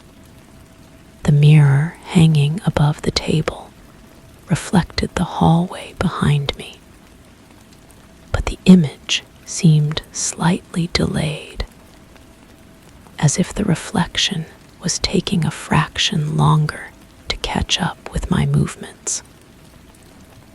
I raised my hand to test this observation, and for just a moment so brief, I almost dismissed it. The reflection showed my hand still at my side while I held it raised. I blinked hard and looked again. The reflection now matched my movements perfectly, making me question what I had seen. Perhaps I was more tired than I realized. The tapping, however, had been real. I was certain of that.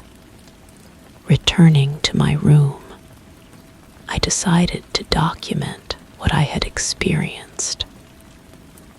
I pulled out a notebook and began writing, describing the pattern of the tapping, the strange scent, and the peculiar behavior of the mirror.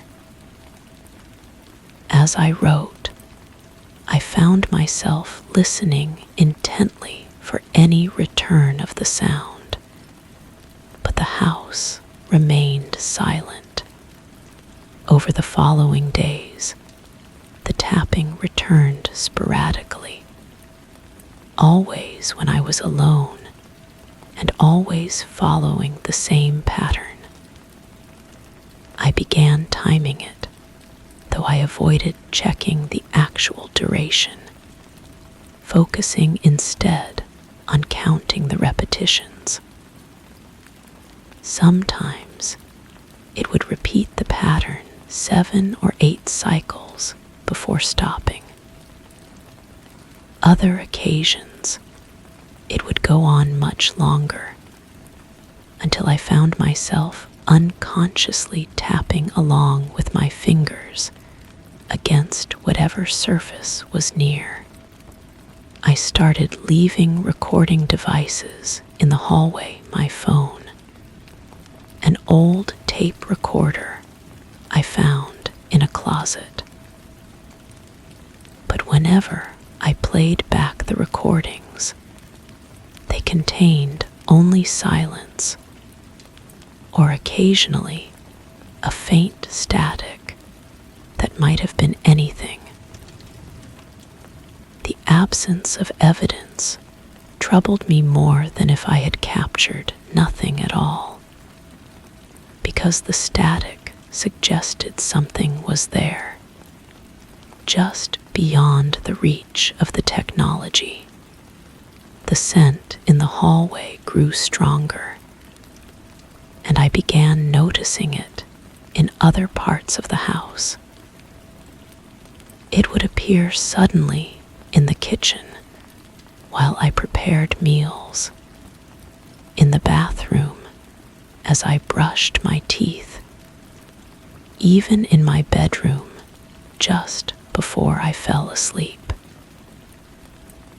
Each time, it lingered just long enough for me to become fully aware of it before dissipating. The mirror continued to behave strangely, though never quite obviously enough for me to be completely certain. Sometimes, my reflection would appear slightly blurred when the mirror itself was clean.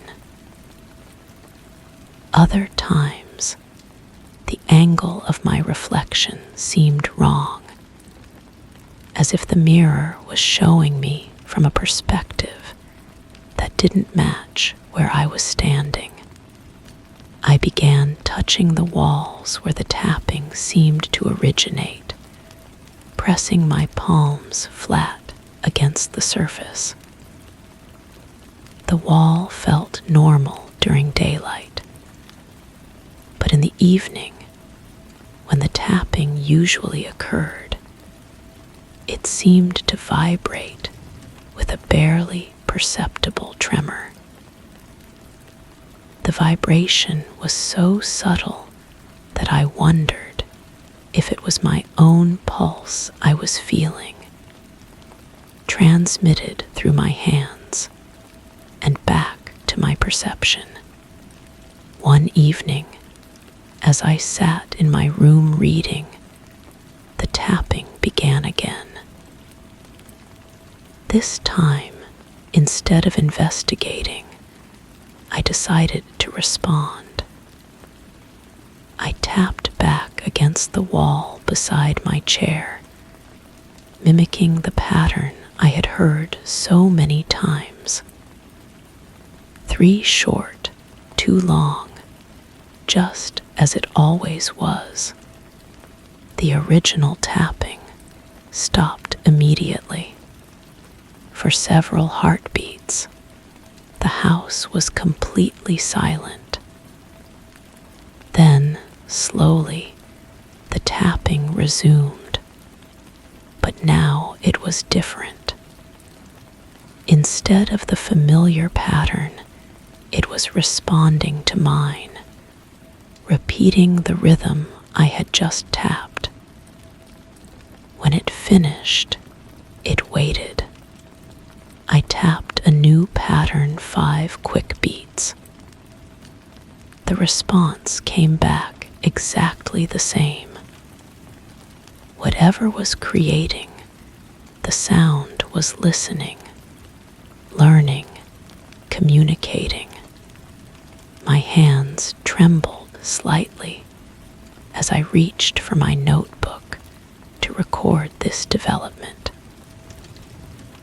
The realization that something was actively responding to me transformed the mystery from a puzzle to be solved into something far more immediate and personal. I was no longer just observing strange phenomena. I was participating in them. I tapped again, a more complex rhythm this time. The response came back flawlessly, and then the presence, for I had begun thinking of it as a presence, added something new. After repeating my pattern, it tapped out the original sequence that had started everything. 3 short, 2 long, as if reminding me of our first contact. The conversation continued for what felt like a considerable period. I would tap, it would respond, sometimes adding variations or returning to familiar patterns. The wall under my hand grew warm, and the vibration became strong enough that I could feel it in my arm. Then, without warning, the tapping moved. Instead of coming from the wall beside me, the next response came from the wall behind my head. I spun around, pressing my ear to the surface, and tapped again. The response came from across the room, near the window, then from the ceiling, then from the floor beneath my feet. Whatever was communicating with me was moving through the structure of the house itself, traveling through spaces that shouldn't have been possible. The sound was coming from inside the walls, but also somehow from within the very materials of the building. I stood in the center of the room, surrounded by the tapping as it moved around me in a circle, maintaining the rhythm of our conversation, but changing location with each exchange. The sound was no longer confined to the hallway or to any specific place. It was everywhere, and I was at its center. The scent I had been noticing grew stronger, filling the room with its metallic sweetness. The shadows cast by my lamp began to move independently of any light source, stretching and contracting as if breathing. The mirror across the room now showed a reflection that was clearly wrong. It displayed my room, but from an impossible angle, as if the mirror was looking down at me from above. I wanted to leave, to step outside and break whatever spell had settled over the house. But I found myself reluctant to abandon the communication I had established. The presence, whatever it was, had been trying to reach me for days, and now that we had made contact, cutting off the conversation felt like betrayal. The tapping grew faster, more urgent. It was no longer following my patterns, but creating its own complex rhythms that seemed to carry meaning I couldn't quite grasp. The walls around me pulsed with vibration, and I could feel the sound in my chest, in my bones, as if my body was becoming part of the resonance. I pressed both hands against the nearest wall and felt something that made my breath catch. The surface was warm, almost hot, and beneath my palms I could feel something that felt distinctly like a heartbeat. Slow, steady, and completely impossible. The realization hit me with crystalline clarity. I wasn't communicating with something in the house. I was communicating with the house itself.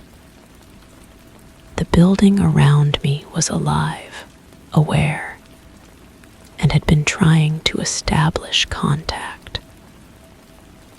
The tapping, the scents, the strange reflections, all of it was the house attempting to bridge the gap between its consciousness and mine.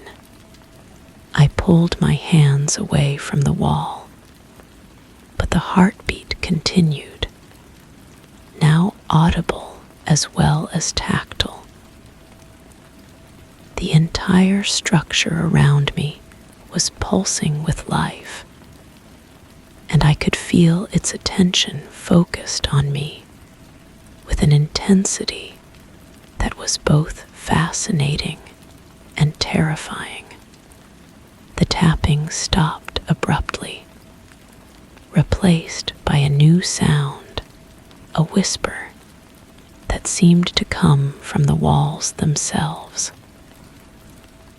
I couldn't make out words, but the tone was unmistakably communicative, as if the house was trying to speak, but lacked the proper organs for human speech. I backed toward the door, my notebook clutched in my hands, but found that the door had closed. I didn't remember closing it, and when I tried the handle, it wouldn't turn. locked, but simply unresponsive, as if the door had forgotten how to be a door. The whispers grew clearer, and I began to distinguish something that might have been words, though in no language I recognized. The sounds were soft, almost gentle, but they filled the room with an overwhelming presence that made the air feel thick and difficult to breathe. The lamp beside my chair flickered, and in the moment of darkness, I saw something that changed everything. In that brief instant when the light failed, the room was not dark. Instead, it glowed with a soft, organic luminescence, as if the walls themselves were producing light. And in that glow, I could see the true nature of my surroundings. The walls were not walls, they were surfaces of something vast and living, curved like the interior of some enormous organism. What I had taken for a room was actually a chamber within something incomprehensibly large. And I was not a resident, but a guest. Or perhaps something more like a symbiont. The light returned, and the room appeared normal again. But I could no longer unsee what I had glimpsed. The house was not a house. It was something else entirely. Something that had learned to mimic human architecture well enough to provide shelter, but which had its own needs, its own consciousness, its own agenda. The door opened without my touching it, and I stumbled into the hallway, my notebook falling from nerveless fingers. The hallway stretched before me, but it was longer than it should have been, extending far beyond where the exterior walls of the building should have ended. The overhead light cast the same yellow glow, but now I could see that the light was not coming from the bulb. It was emanating from the ceiling itself. I ran toward what should have been the front door, but the hallway continued, turning corners that hadn't existed before, leading me deeper into the structure rather than toward an exit. The walls pulsed gently around me, and I could hear the heartbeat I had felt earlier, now thunderous in the enclosed space. Behind me, the whispers continued, following my progress through the impossible corridors. They were no longer trying to form words instead. They had become something like singing, a harmonious sound that was beautiful and utterly inhuman. I found myself in a room I had never seen before, circular and domed, with walls that curved seamlessly into the ceiling. The surfaces here didn't pretend to be normal construction materials. They were clearly organic, with a texture like skin, but translucent enough that I could see movement beneath, like circulation in a vast organism. In the center of the room, my notebook lay open, though I was certain I had dropped it in the hallway. The pages fluttered as if in a breeze, though the air was still.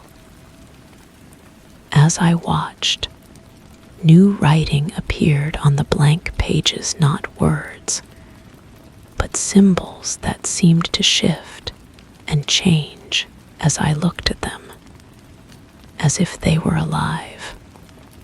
I approached the notebook carefully, and as I got closer, I realized that the symbols weren't being written by any external force. They were appearing in my own handwriting, as if some part of me was creating them without my conscious knowledge. My hand wasn't moving, but somehow I was writing, documenting something I didn't understand in a language I didn't recognize. The singing around me grew more complex, harmonies layering upon each other, until the sound became a symphony of inhuman voices. The walls of the circular room began to glow more brightly, and I could see that what I had taken for a room was actually an organ within the larger organism, a brain, perhaps, or a heart, some central structure where the consciousness I had been communicating with resided. I understood then that I had never been living in a house. From the beginning, I had been inside something vast and patient, something that had been studying me as carefully as I had been documenting its attempts at communication.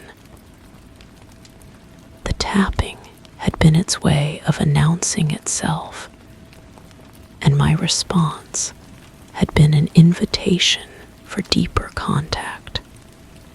The notebook continued to fill with symbols, and as I watched, I began to recognize patterns within them.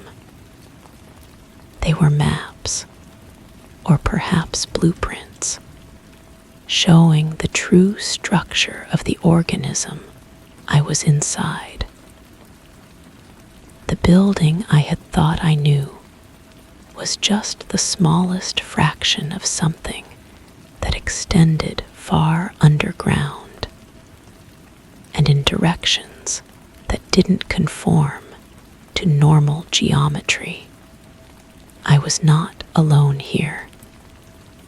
The maps showed other chambers, other spaces where other people lived, each believing they were in separate buildings, but all of them housed within the same vast entity. We were all part of the same system, all connected, whether we knew it or not. The singing reached a crescendo, and suddenly I could understand it.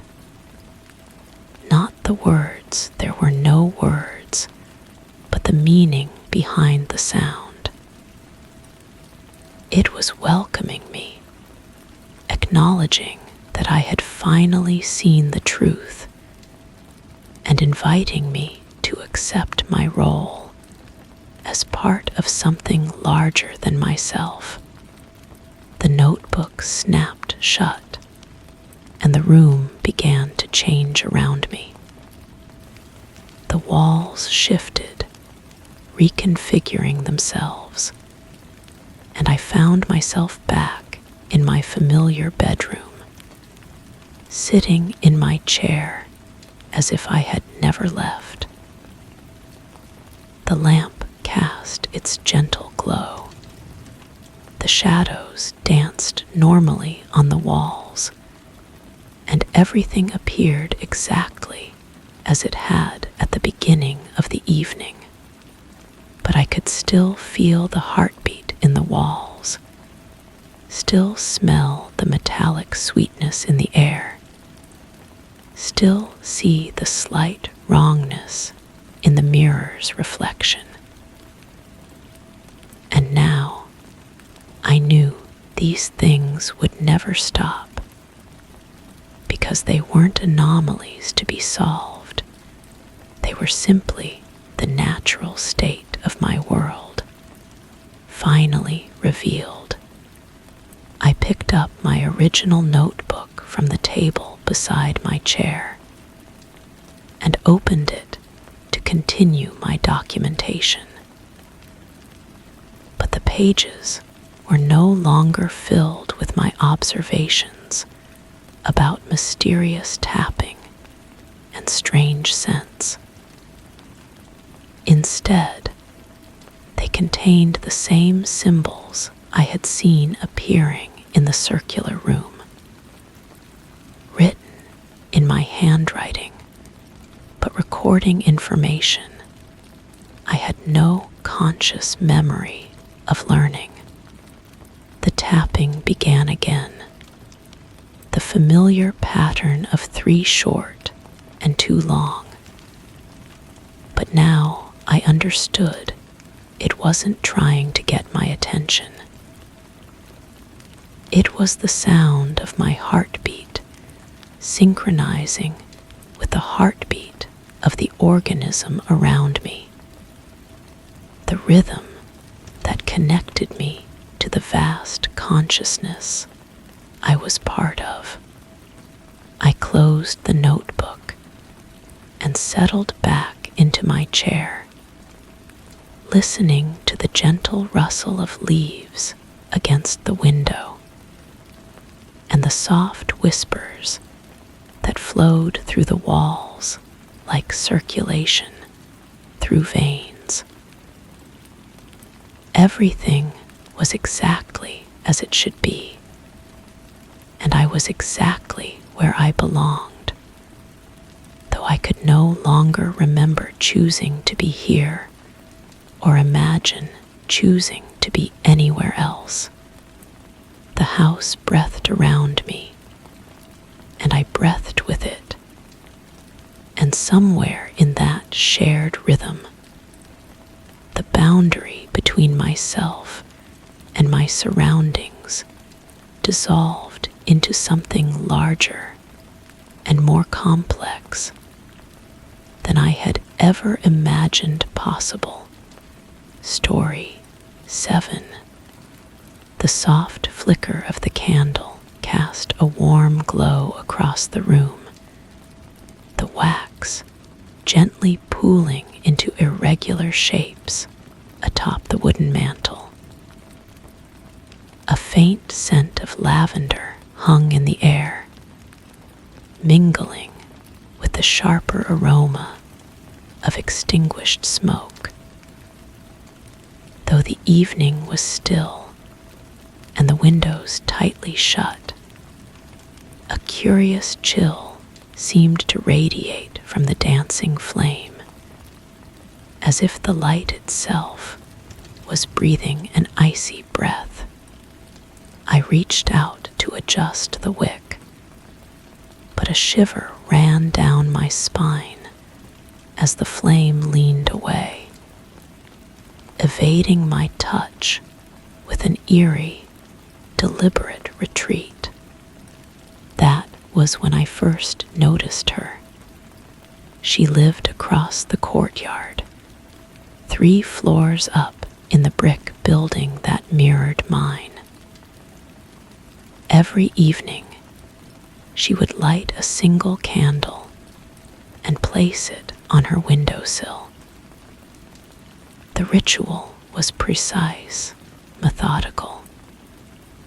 She would strike the match with the same measured movement, hold it to the wick for exactly the same duration, then blow it out with a gentle breath that seemed to travel across the distance between our windows. What drew my attention wasn't the candle itself, but the way she moved afterward. She would step back from the window, but never fully disappear. Instead, she would hover just beyond the edge of visibility, a shadow that suggested presence without confirming it. Sometimes I caught the pale outline of her face, turned not toward the street below, but directly toward my window. I began positioning myself near my own window each evening, ostensibly reading or organizing papers, but really watching. The space between our buildings felt compressed, as if the air itself was listening. The silence stretched until it became almost tangible, pressing against my eardrums like cotton soaked in cold water. Her candle flame never flickered the way mine did. It stood perfectly straight, unwavering, even when wind rattled my windows. The lighted cast seemed too bright for such a small flame, throwing sharp shadows that didn't match the gentle curves of the objects around it. When I squinted across the courtyard, trying to see more clearly, the flame would pulse once, deliberately, as if acknowledging my gaze.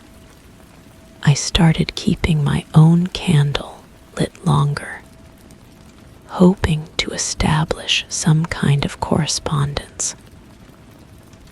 The wax pooled deeper each evening, hardening into shapes that looked almost like letters, though I couldn't decipher what they might spell.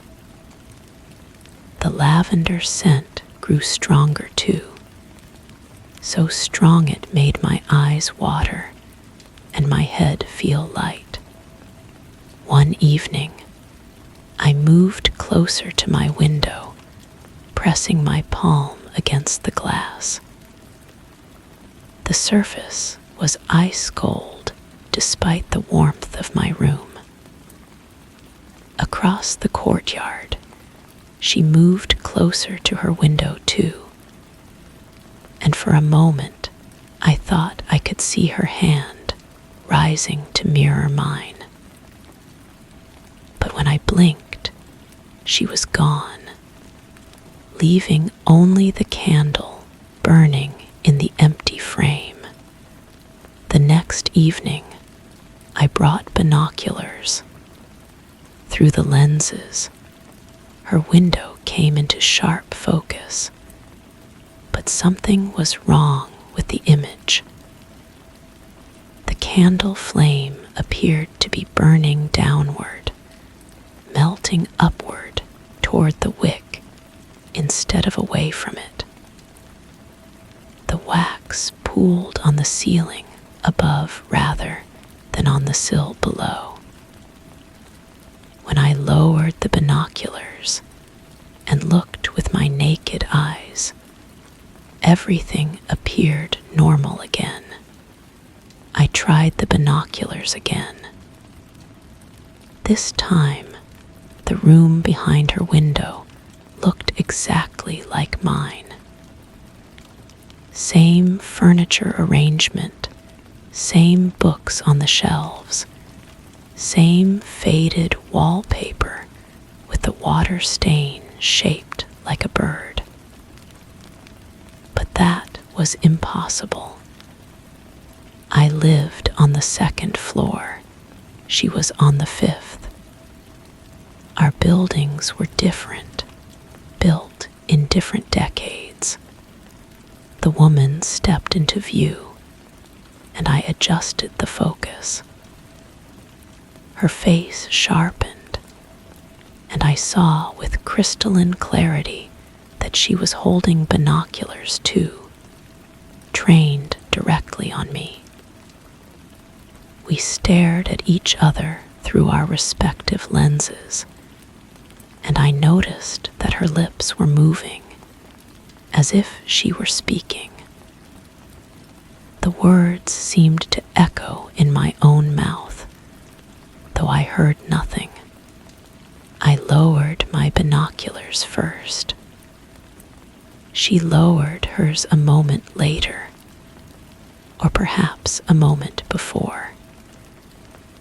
The sequence felt both simultaneous and delayed, like watching my own reflection in water. That evening, my candle began to behave differently. The flame stretched taller, casting shadows that moved independently of my movements. When I walked to the left, my shadow went right. When I raised my hand, my shadow lowered its head. The lavender scent had become cloying, thick enough to taste. I found myself spending more time at the window, even during the day. Her window remained dark then, no candle, no movement, but I felt watched nonetheless. The sensation crept up the back of my neck like cold fingers, and when I turned away from the window, the feeling intensified rather than faded. The courtyard between our buildings seemed to be shrinking. Each day, her window appeared closer, the details clearer without aid of binoculars. I could see the texture of her curtains, the grain of her wooden sill, the way the wax had begun to pool in the same irregular patterns as mine. Or perhaps my eyes were simply getting better at seeing across distances. Perhaps I was learning to focus properly. One evening, I realized I had been lighting my candle before looking toward her window, but somehow hers was always already burning. The timing troubled me. I began to pay closer attention, lighting my candle earlier each evening. But no matter when I lit it, hers was already there, flames steady and bright. I decided to skip an evening. I would not light my candle and see what happened to hers. But when evening came, I found my candle already burning on the windowsill. I had no memory of lighting it. The match lay beside it, spent, and my fingers smelled of sulfur. Across the courtyard, her candle burned too, and she stood at her window watching me discover my own forgetfulness. The next evening, I stayed away from the window entirely. I sat in my kitchen, back turned to the courtyard, reading a book whose words seemed to rearrange themselves when I wasn't looking directly at them.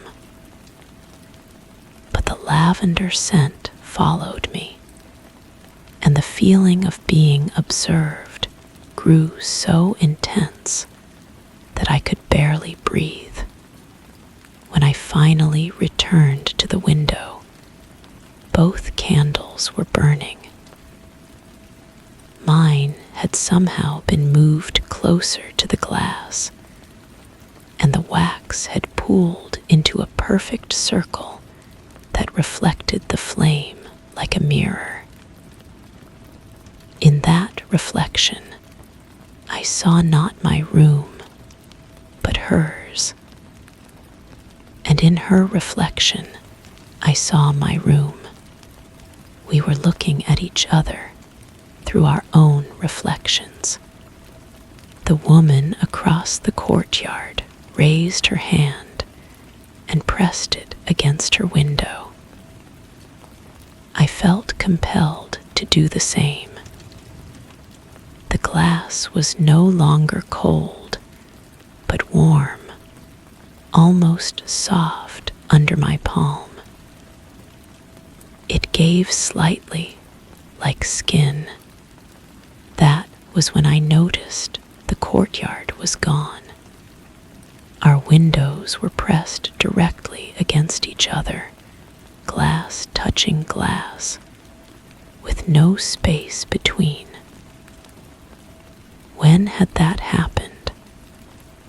How long had I been standing here? The silence stretched and stretched until it became a sound, a low humming that seemed to come from the glass itself. She was speaking to me through the window, her lips moving in perfect synchronization with thoughts I didn't remember thinking. Her words filled my mouth. The candle burns both ways. The watcher becomes the watched. The glass is just another kind of mirror. I tried to step back from the window, but my hand was stuck to the glass. Or perhaps the glass was stuck to my hand. The surface rippled like water, and I realized she was pressing through from the other side, her palm meeting mine with only the thinnest membrane between us. The candle flames began to merge, reaching toward each other through the impossible glass. The lavender scent was overwhelming now, so thick it felt solid in my lungs. My reflection in her window showed her face, and her reflection in my window showed mine. We were trading places, one breath at a time. The woman who had been across the courtyard was now standing in my room, and I was standing in hers. But her room was my room, and my room was hers, and the courtyard had never existed at all. We had been separated only by the thickness of glass, by the thin barrier between observer and observed. Now I understand. I stand at the window each evening and light the candle with the same measured movements. I step back into the shadows and wait for the next observer to notice me, to begin their careful watching, their gradual approach to the glass. The candle burns steady and bright. It never flickers. It casts shadows that move independently, and the wax pools into letters that spell out invitations in a language only watchers can read. Across the courtyard that may or may not exist, in a window that mirrors mine perfectly, someone new has begun to watch. They hold binoculars, and their lips move with words that echo in my mouth. Soon, they will press their palm to the glass and feel it give like skin. The flame burns both ways. The glass is just another kind of mirror. I am no longer the person who began this story. That person pressed through the glass and became someone else, somewhere else, in a room that looks exactly like this one. Now I wait, patient and still, for the next exchange, the next breath through the membrane that separates the watcher from the watched. The candle burns. The silence stretches. The glass grows thin, story 8. The clock hung silently on the kitchen wall, ever present, its rhythmic pulse a backdrop to my mornings. As I reached for the cereal box on the counter, the familiar sound was comforting, a reminder that the world outside my window was stable, unchanged. The device's face gleamed softly in the early light, its hands both sweeping forward and marking steady passage. Yet today, a faint sense of unease prickled at my senses. I could have sworn the minute hand had moved backward just a hair, though I dismissed it as a trick of the eye, an illusion caused by the play of shadows on its glass surface. I leaned in closer, adjusting my gaze, but there it sat, looking normal, innocent. As I turned away, a quiet creak whispered through the room, almost as if the device sighed in some hidden dialect only it could speak. The milk felt unusually cold against my fingers as I poured it over the cereal. Steam shouldn't rise from cold liquid, yet thin wisps curled upward, dissipating before I could focus on them properly. The kitchen smelled different too, carrying an undertone of copper that hadn't been there before. I set the carton down and inhaled deeply, trying to place the scent. It reminded me of old pennies left in a jar, metallic and strangely warm despite the morning chill. My spoon clinked against the bowl with each bite, creating a rhythm that seemed to echo longer than it should. The sound bounced off the walls in ways that felt wrong, as if the room had grown larger overnight. I paused between mouthfuls, listening to the silence that followed each clink.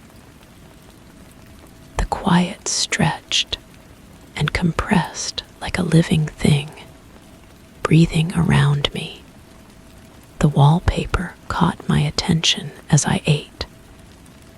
The pattern of small roses had always been there, faded pink blooms scattered across cream-colored paper. But now one section looked different. The roses appeared to be turning, their petals shifting position when I wasn't looking directly at them. I focused on a cluster near the window, watching intently. Nothing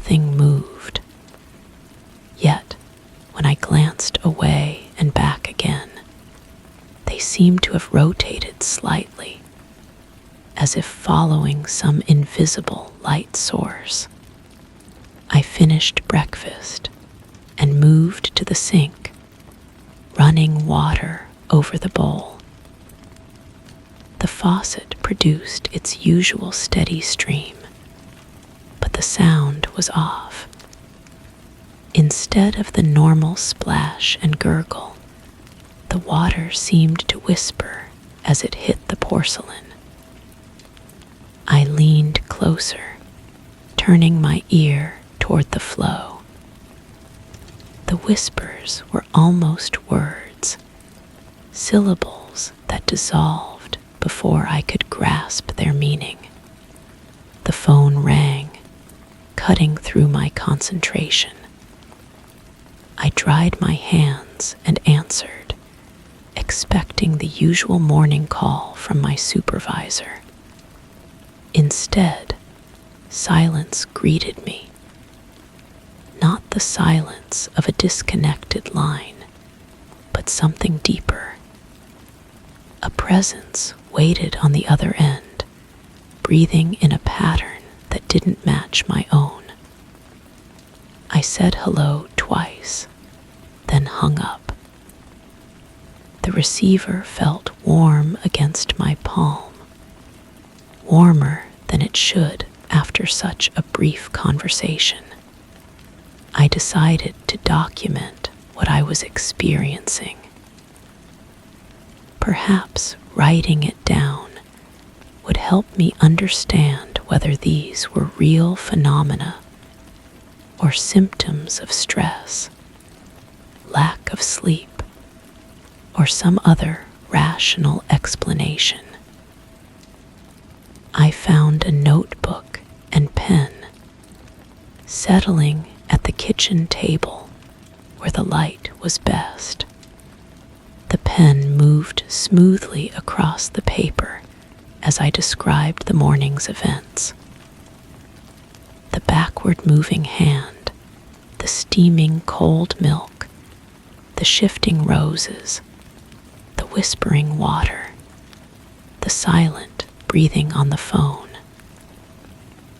As I wrote, the words seemed to shimmer slightly on the page, as if the ink was still wet despite having dried. I touched one of the sentences with my finger. The paper felt normal, but my fingertip came away faintly warm. Over the following days, I continued my observations. The phenomena weren't constant, but they appeared with increasing frequency. The device on the wall would tick normally for hours, then suddenly fall silent for exactly 13 beats before resuming. I counted each occurrence, marking them in my notebook. The pattern made no sense, but it was definitely a pattern. The roses in the wallpaper became bolder in their movements. I caught them mid-turn several instances, their painted petals frozen in impossible positions between one orientation and another. I took photographs, but the images showed only normal wallpaper. The camera couldn't capture what my eyes clearly saw. The copper smell grew stronger, particularly near the kitchen window. I checked for leaks in the pipes, examined the electrical outlets, even called a repair service to inspect the appliances. Everything tested normal. The technician, a middle-aged woman with kind eyes, assured me that all systems were functioning perfectly. She couldn't smell anything unusual. After she left, I stood in the exact spot where she had taken her measurements. The copper scent was so strong it made my eyes water. My notebook filled with entries. 17 instances of backward movement from the wall device. 43 occurrences of the whispering water. 29 phone calls with silent breathing. The roses had now completed full rotations, some facing directions that defied the wallpaper's original design. I sketched their new positions, comparing them to photographs I had taken of the room when I first moved in. The sketches revealed something disturbing. The roses weren't moving randomly. They were all turning to face the same point in the room, a corner near the basement door where shadows gathered even during the brightest part of the day. I measured the angles, used a ruler to trace sight lines from each rose cluster. They converged on that dark corner with mathematical precision.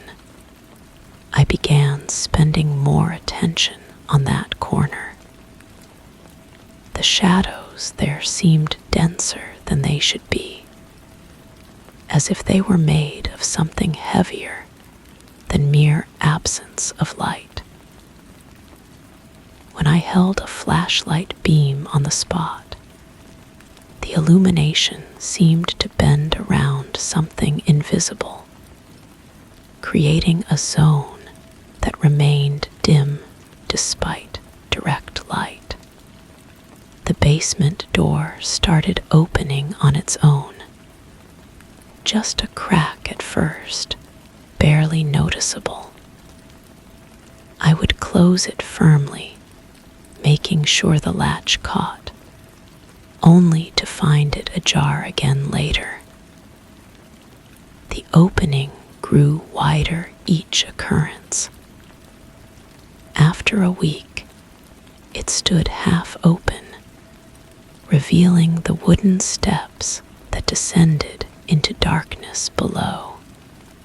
I had avoided the basement since moving into the house. The previous owner had mentioned it was mostly empty, used only for storage of seasonal items. The stairs looked solid enough, but something about the space below made my skin crawl. Now, with the door refusing to stay closed and the roses all pointing toward that corner, I knew I would have to investigate. The first step creaked under my weight, a sound that seemed to echo from much deeper than the basement's actual depth. I carried a powerful flashlight, its beam cutting through the darkness ahead of me. The air grew cooler with each step, and the copper smell intensified until it felt like breathing liquid metal. The basement was larger than I had expected, extending beyond the footprint of the house above. My flashlight beam revealed concrete walls that stretched further than they should, disappearing into shadows that seemed to absorb the light. The floor was covered with a thin layer of dust, undisturbed except for a single set of footprints leading from the stairs to the far wall. The footprints were my size, made by shoes identical to the ones I was wearing. But I had never been down here before. I knelt beside one of the prints, comparing it to my own foot. The match was perfect, down to a distinctive wear pattern on the heel of my left shoe. Following the trail, I walked deeper into the basement. The walls were covered with the same rose-patterned wallpaper as the kitchen. But here, the flowers were all facing the same direction, pointing toward the far end of the room, where my flashlight beam revealed something that made my breath catch. A desk sat against the back wall, its surface covered with notebooks, identical to the one I had been using upstairs. I approached slowly, my footsteps echoing in the impossible space. The notebooks were filled with handwriting that looked exactly like mine, documenting the same phenomena I had been experiencing. But the dates in these journals went back months, years even. Some of the ink had faded to brown with age. I opened the oldest notebook with trembling hands. The first entry was dated far before I had moved into this house, written in my own handwriting, describing the same backward-moving hands, the same whispering water, the same rotating roses. Page after page documented a cycle of discovery, investigation, and descent into this basement. The final entry in each notebook was always the same. The roses were right to point me here. I understand now. The pattern continues. My phone buzzed in my pocket. I pulled it out, seeing my own number on the display. I answered and heard my own voice speaking from the other end, reciting the words I was reading in the oldest notebook. The voice was calm, matter-of-fact, explaining how the phenomena upstairs were just echoes of something much larger, something that existed in the spaces between normal reality.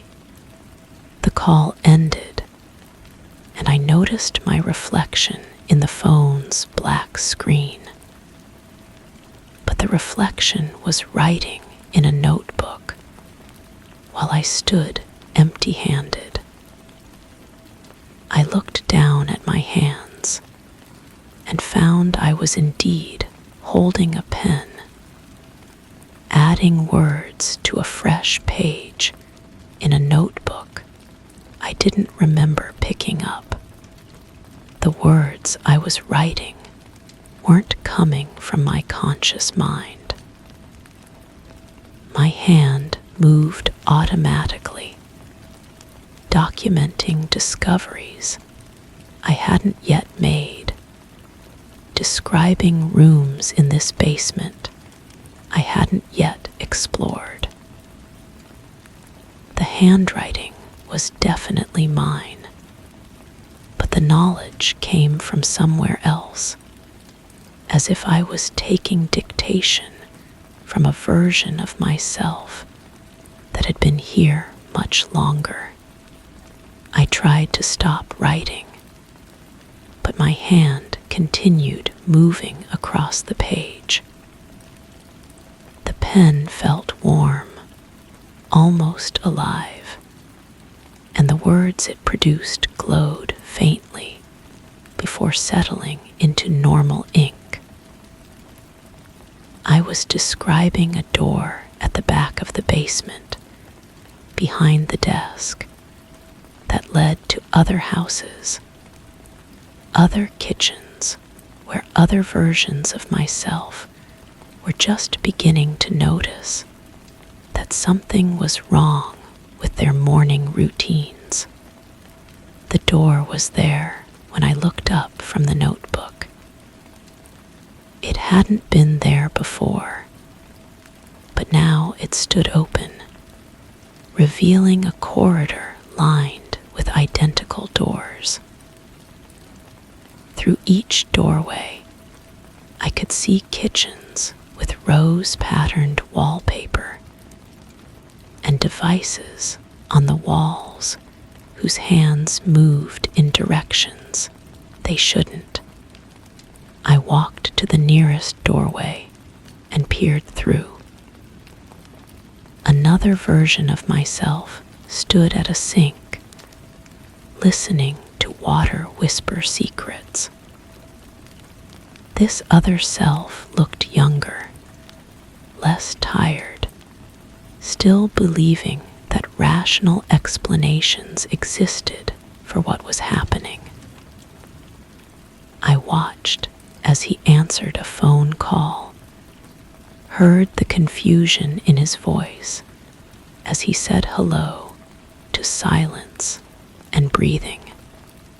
The notebook in my hands grew heavier, its pages multiplying even as I held it. Each new page contained the story of another version of myself, another kitchen, another basement discovery. The pattern repeated endlessly, each iteration slightly different, but following the same fundamental structure. The roses always pointed the way down. The basement always contained the desk. The notebooks always revealed the truth that there was no escape from the cycle, only deeper understanding of its scope. I tried to climb back up the stairs, but found myself walking deeper into the corridor instead. My legs moved without my conscious direction, carrying me past doorway after doorway. In each kitchen, I saw myself at different stages of the discovery process. Some were just noticing the first anomalies. Others were already documenting patterns. A few were walking down basement stairs with flashlights, about to find their own desk full of notebooks. The copper smell was overwhelming now, and I realized it wasn't coming from the air, but from the ink in all these notebooks. Each word written in my handwriting was adding to the metallic atmosphere, creating a cloud of documentation that filled the spaces between realities. The more I understood about the pattern, the more I became part of it, my observations feeding back into the system that generated the phenomena I was observing. I found myself back at the original desk, but now I could see it clearly. The notebooks weren't just documentation. They were generators, each written word creating the anomalies that would drive the next version of myself to investigate. The roses turned because I had written about them turning. The device moved backward because I had documented its impossible behavior. The water whispered because I had described its voice. The pen was still in my hand, still writing. The current entry was describing how I would return upstairs, how I would continue documenting phenomena that I now knew I was creating through the act of documentation itself. The roses would keep pointing toward the basement because I would keep writing about roses that pointed toward the basement. The cycle would continue because the cycle was the only thing that existed. I am writing this final entry knowing that it isn't final at all.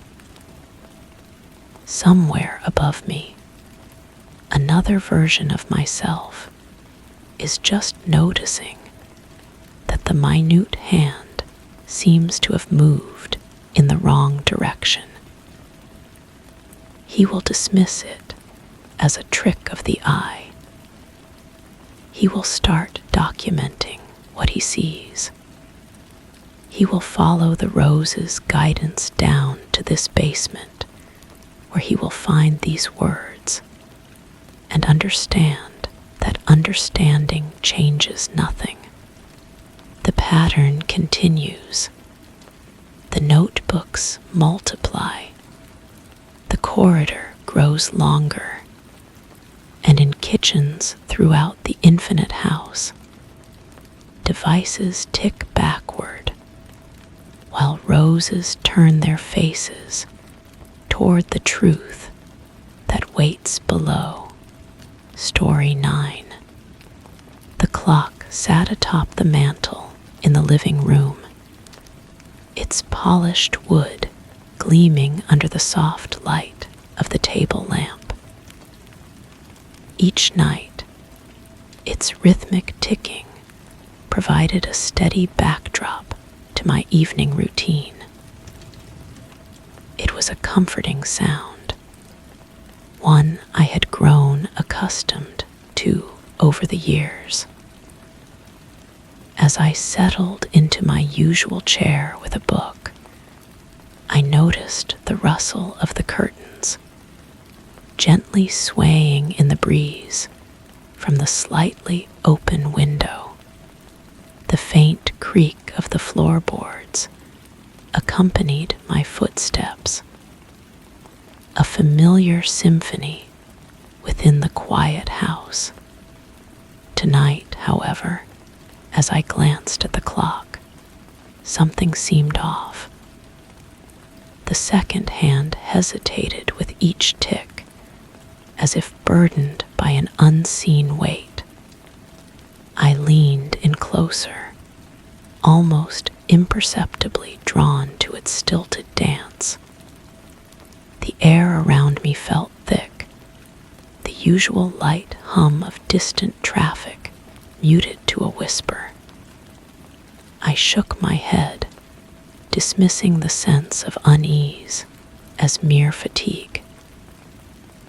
But as I turned back to my book, the sound of the clock's uneven ticks lingered, weaving an unsettling cadence into the room.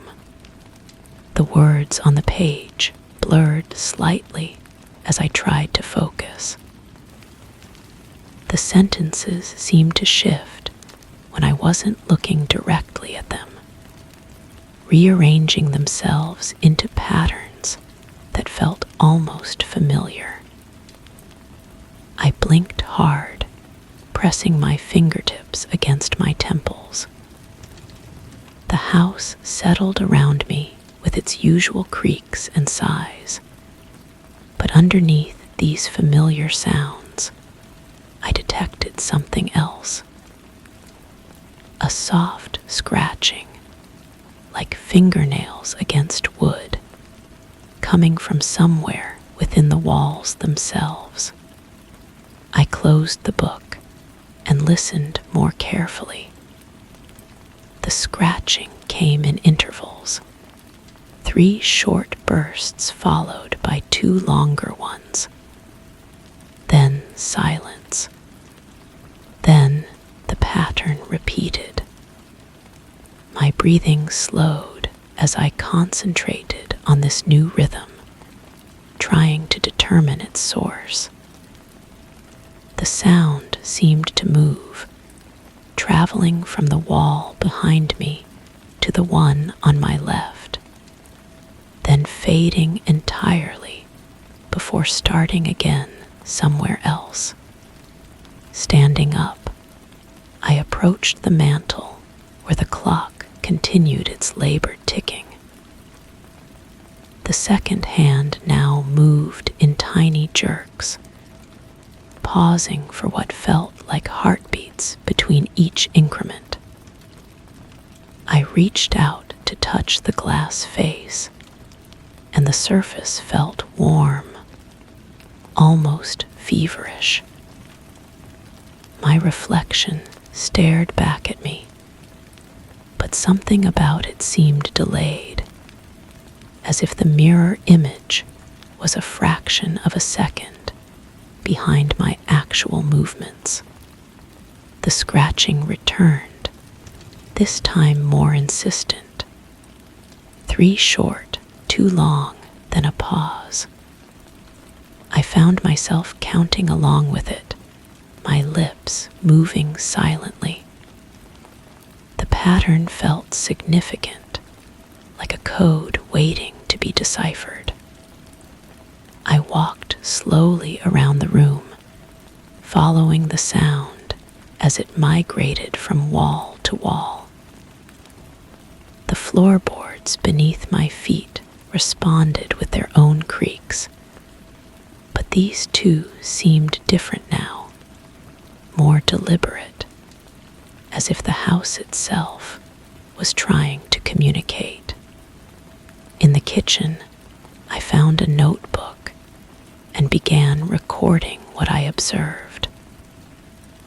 The scratching pattern, the clock's irregular rhythm, the way the curtains moved even when the window seemed still. I drew simple marks on the paper, trying to capture the sequences. 3 dots, 2 lines, pause. Tick, pause, tick, pause, tick, pause, pause. The patterns began to fill the page in neat rows. As I wrote, I became aware of my own breathing, how it seemed to synchronize with the sounds around me. My heartbeat aligned with the clock's stuttering rhythm. The pen in my hand moved almost automatically, creating symbols I didn't consciously choose. When I looked down at what I had written, the marks seemed to pulse slightly on the page, as if they possessed their own subtle life. The air in the house grew heavier as the evening progressed. I moved from room to room, documenting each anomaly I encountered. The bathroom mirror showed my reflection with a slight lag. The refrigerator hummed in the same 3/2 pattern as the scratching. Even the water from the faucet seemed to drip in rhythm with the mysterious code that was slowly revealing itself throughout my home. I returned to the living room, my notebook now filled with observations and sketches. The clock's face had grown brighter somehow, its numbers appearing to shift positions when I looked away and back again. The 12 was where the 3 should be, 6 had migrated to the 9's position. Yet when I stared directly at it, everything appeared normal. The scratching in the walls intensified, now coming from multiple locations simultaneously. The sound created layers, harmonies that shouldn't have been possible from such simple noise. I pressed my ear against different surfaces, trying to trace the source. The vibrations traveled through my skull, settling into the base of my brain, where they continued their patient rhythm. My notebook fell open to a page I didn't remember writing. The symbols there were more complex now, interconnected in ways that suggested meaning just beyond my comprehension. They seemed to move slightly in my peripheral vision, rearranging themselves into new configurations when I wasn't looking directly at them. I tried to copy them again, but my hand produced different marks, as if the symbols were evolving faster than I could capture them. The room around me began to feel less solid. The walls seemed to breathe, expanding and contracting almost imperceptibly. The texture of everything I touched had changed, becoming somehow softer, more yielding. When I ran my fingers along the mantel, the wood felt warm and slightly damp, like skin. The clock's ticking had become a whisper, each tick forming what might have been words in a language I couldn't quite recognize. I sat back down in my chair, but it no longer felt like the same piece of furniture. The cushions seemed to conform to my body in ways they never had before, embracing me with an intimacy that was both comforting and deeply unsettling. The book I had been reading lay open beside me, its pages now covered with the same symbols that filled my notebook. The original text had vanished, replaced by the mysterious patterns that seemed to be spreading throughout my environment.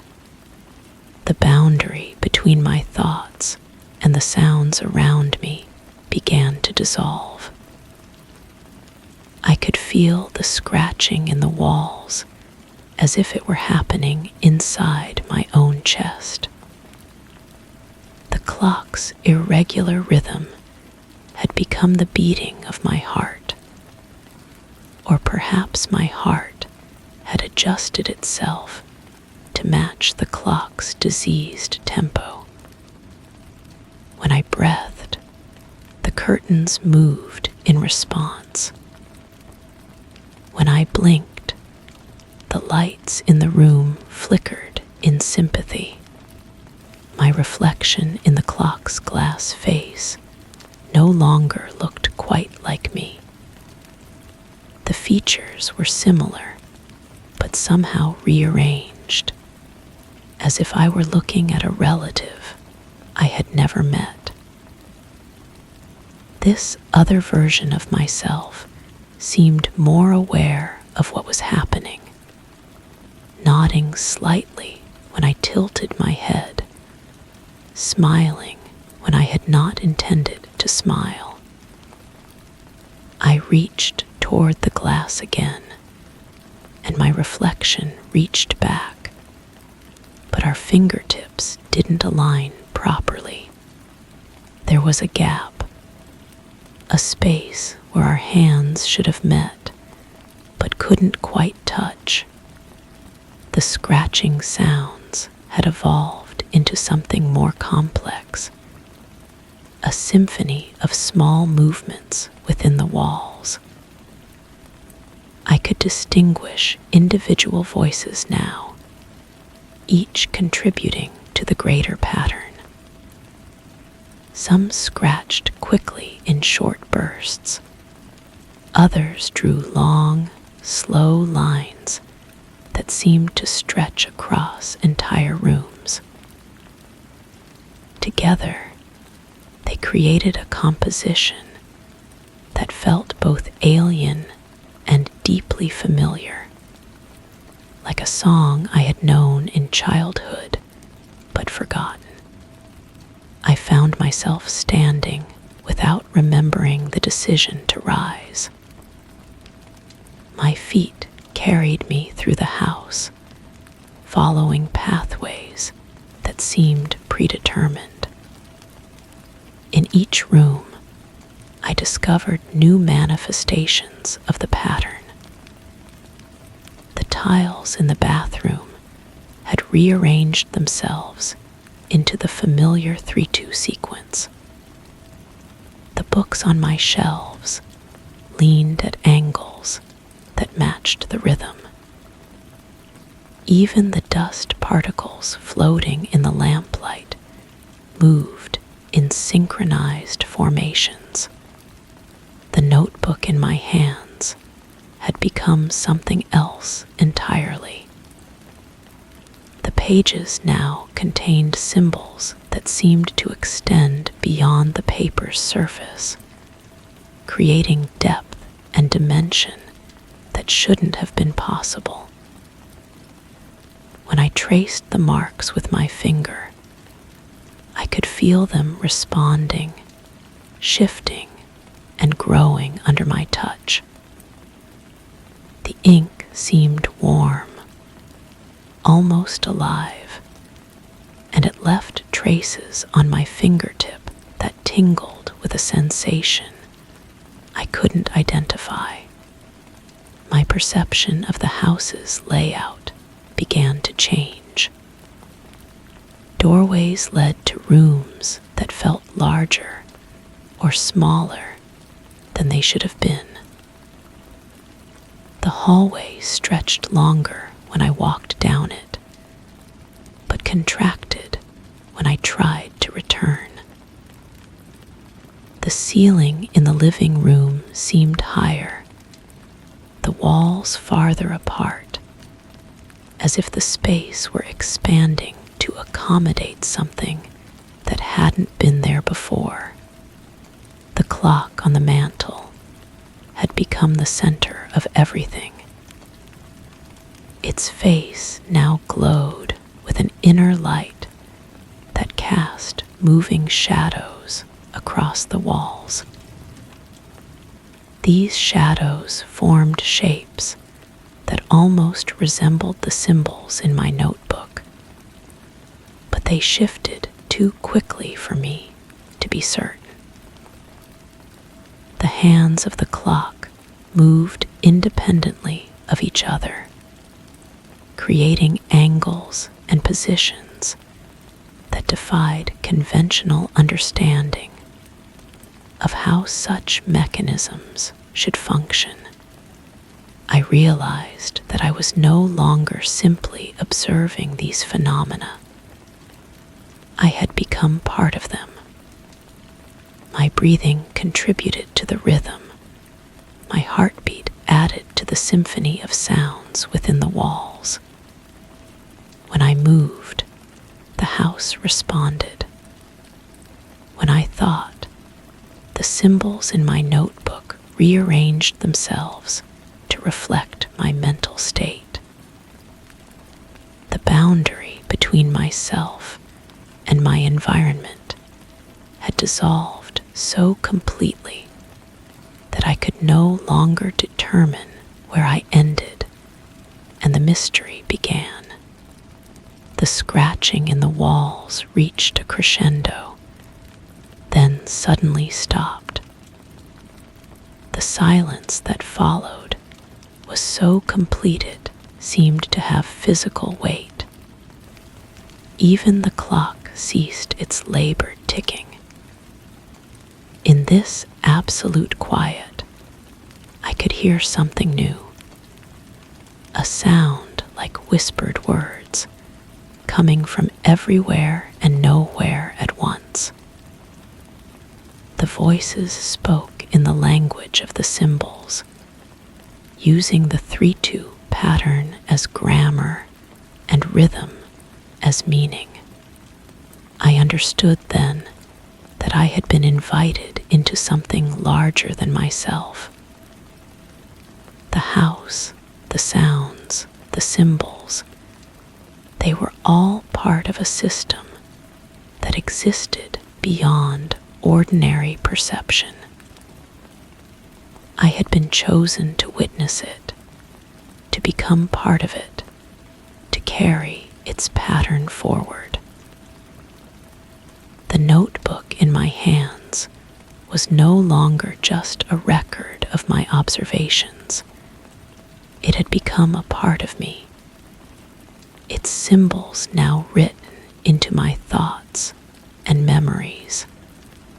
As this realization settled over me, the normal sounds of the house gradually returned.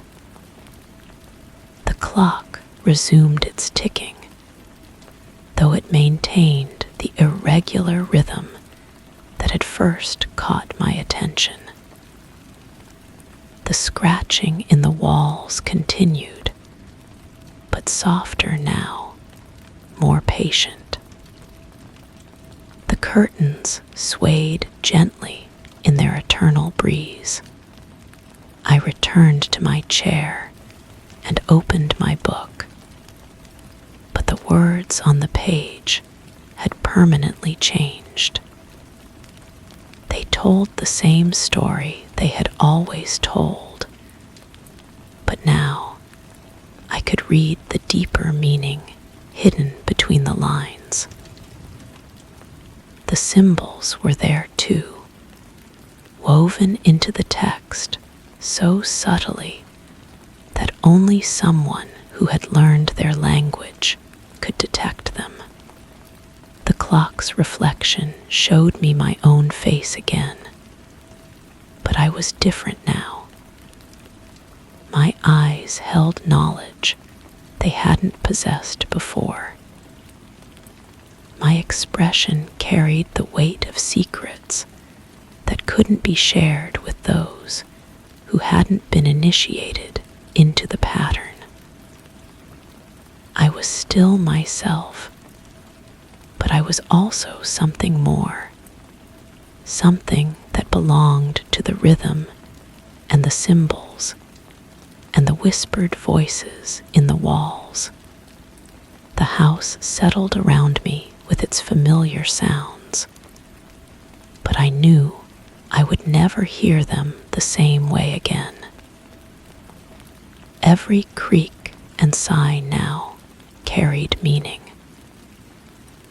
Every shadow and reflection held messages for those who knew how to read them.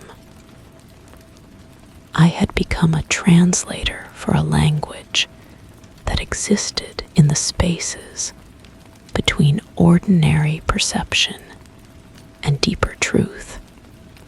The notebook lay open beside me, its pages filled with symbols that continued to evolve even as I watched. Tomorrow, I would add new observations, document fresh patterns, discover additional layers of the mystery that had chosen to reveal itself through my quiet evening routine. But I understood now that there would never be a final answer, never a complete understanding. The pattern was infinite, always growing, always changing, always inviting deeper exploration. I settled back into my chair, listening to the gentle symphony of sounds that filled my transformed home. The clock ticked its irregular rhythm. The walls whispered their secrets, and somewhere in the distance, I could hear the faint scratching that had started it all. 3 short, 2 long, then pause. The pattern that had become the rhythm of my existence, the code that had rewritten the language of my reality. The mystery had not been solved. Instead, I had become part of it, carrying its secrets forward into whatever strange new territory awaited beyond this quiet evening in my no longer ordinary home story 10. Every day, the soft ticking of the clock on my wall lulls me into a gentle trance, a metronome to my mundane mornings. Today, however, it's different. The sound fractures, missing a beat as if hesitating mid-tick. I tell myself there's no need to worry, a mechanical glitch perhaps. Yet, as I sip my coffee, the ticking skips again, a pause longer than before. The room feels heavier, as if the tick is holding its breath alongside me. I breathe in sync, listening intently, waiting for the tick that doesn't quite come when expected.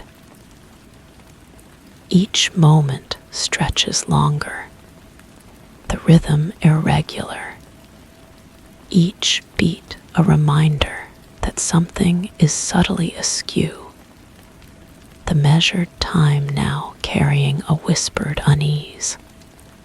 The coffee grows cold between my fingers. Steam no longer rises from the surface, and I wonder when that happened. The ceramic feels strange against my palms, rougher somehow, as if the glaze has shifted during the night. I run my thumb along the rim, feeling tiny imperfections that weren't there before. Small ridges, like microscopic teeth, catch at my skin. The ticking stops entirely. Silence floods the room like water filling a glass.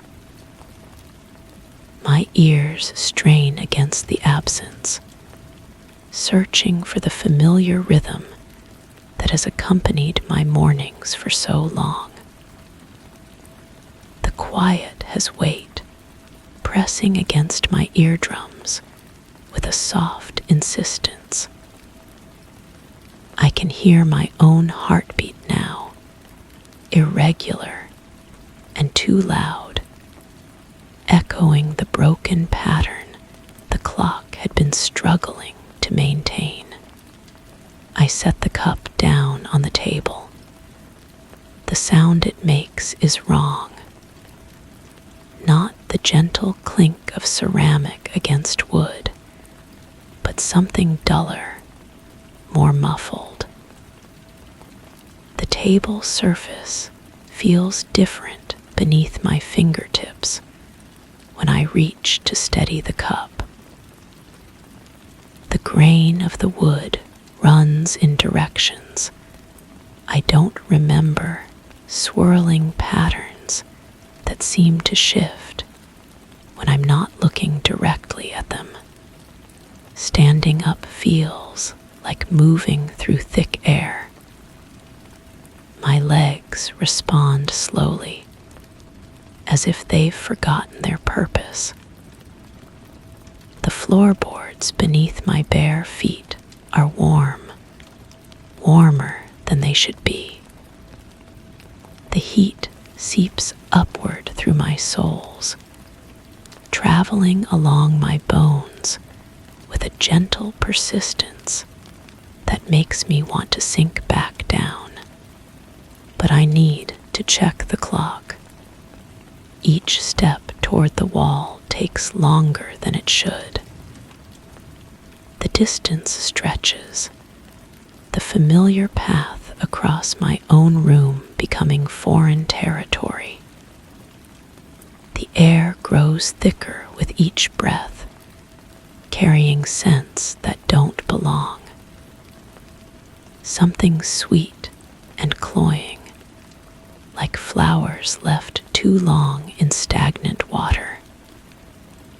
Something else underneath, earthy and deep, like soil after rain. The clock hangs exactly where it always has, but looking at it makes my eyes water. The numbers blur and sharpen, blur and sharpen, as if I'm trying to focus through tears I'm not shedding. The hands point to positions that seem reasonable, but when I try to read them, the meaning slides away from my mind like water off glass. I reach up to touch the clock face. The glass is warm, almost hot, and beneath my fingertips, I can feel vibrations.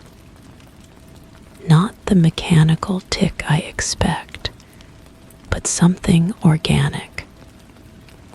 A pulse, slow and steady, like a sleeping heart. My hand jerks back, but the sensation lingers on my skin. The vibration has transferred to my fingers, traveling up my arm in gentle waves. It's not unpleasant, this borrowed rhythm. It feels familiar, like coming home to something I didn't know I'd been missing.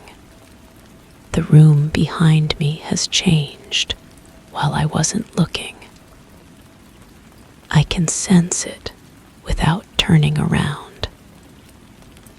The shadows fall differently now, creating pockets of darkness that weren't there before. The corners seem deeper, more substantial, as if they've grown while my back was turned. When I finally turn away from the clock, the coffee cup is gone from the table.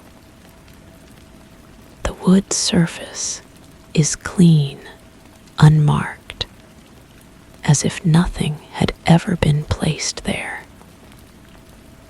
But I can still taste the bitter dregs on my tongue, still feel the phantom weight of the cup in my hands. The silence continues, but it's not empty anymore. It's full of almost sounds. The whisper of fabric settling, though I'm wearing nothing that could make such a noise. The soft susurrus of breath that isn't mine, coming from spaces where no one else could be. The gentle creak of wood adjusting, but the sounds come from walls, not floors, as if the room itself is stretching. I move toward the window, drawn by the need to see outside, to anchor myself in something familiar. But walking feels different now.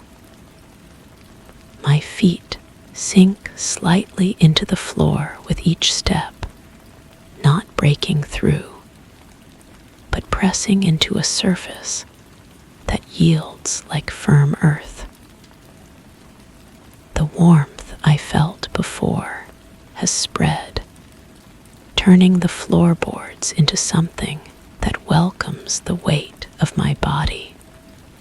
The window glass is fogged, though the air in the room feels dry. I reach up to wipe it clear, and my reflection moves just a fraction of a second too late. For that brief moment, I see myself standing alone while my reflection lingers behind, as if it needs to catch up to where I am. Outside, everything looks exactly as it should.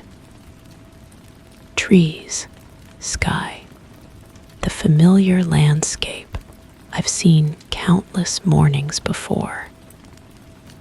But the light is wrong.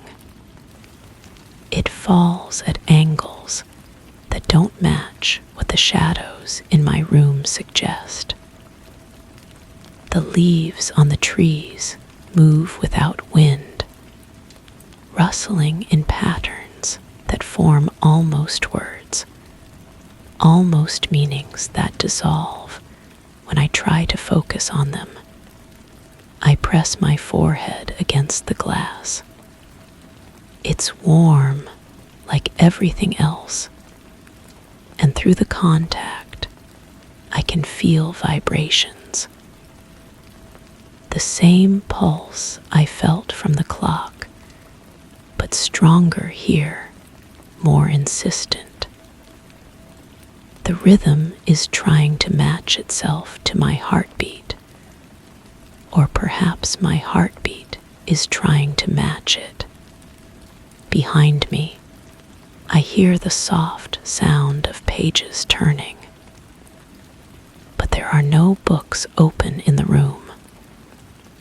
I turn slowly, reluctant to break the connection with the window, and see nothing out of place. Yet the sound continues, gentle and rhythmic. Paper whispering against paper, as if invisible hands are reading something just out of sight. The air tastes different when I breathe deeply, metallic and sweet, with an undertone of something I can't identify. Something that makes my mouth water and my stomach clench simultaneously. I swallow, and the taste intensifies, coating my throat with a sensation that's almost like remembering something important that I've forgotten. I walk back toward where the table should be, but the room has rearranged itself again. The furniture occupies the same spaces, but the distances between them have changed. What should be 3 steps becomes 5, then 7. Then I'm there, without remembering the journey. Sitting down, I try to reconstruct what's happening. The logical part of my mind suggests explanations. Fatigue, stress, some kind of minor medical episode. But logic feels thin here, inadequate to explain the weight of the silence or the warmth of surfaces that should be cool. The sound of pages turning grows louder, more distinct. I can almost hear the words being read, can almost catch the meaning hovering just beyond comprehension. The voice doing the reading is familiar, though I can't place it. It might be my own voice, echoing back from some other version of this morning. I close my eyes and let the sounds wash over me. The phantom page turning, the absent tick of the clock, the whisper of my own breathing. Beneath it all, that steady pulse, that borrowed heartbeat that's becoming more natural than my own. When I open my eyes again, the room is exactly as it should be. Coffee cup on the table, still warm.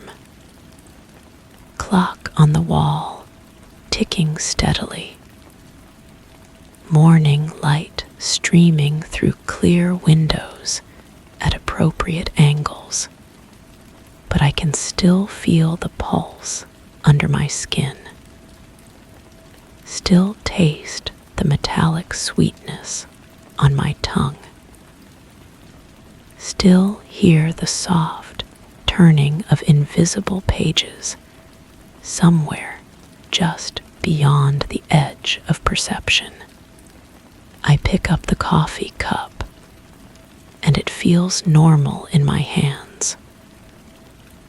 But when I drink, the liquid tastes of earth and flowers, and something deeper, something that makes me want to keep drinking until the cup is empty, and I am full of whatever this morning has become. The ticking of the clock continues, steady and regular. But I know now that it's not marking the passage of what I used to think of as now. It's counting something else entirely, measuring intervals in a rhythm that my body has learned to recognize. I sit and listen and wait for the next beat to skip. Wait for the next pause that will let me slip a little further into whatever this place is becoming. The coffee grows warm in my hands, and I drink and listen and become part of the gentle, persistent rhythm that has replaced the morning I thought I knew. The room breathes around me, and I breathe with it, and somewhere in the walls, invisible pages continue to turn, reading the story of what I'm becoming, word by whispered word.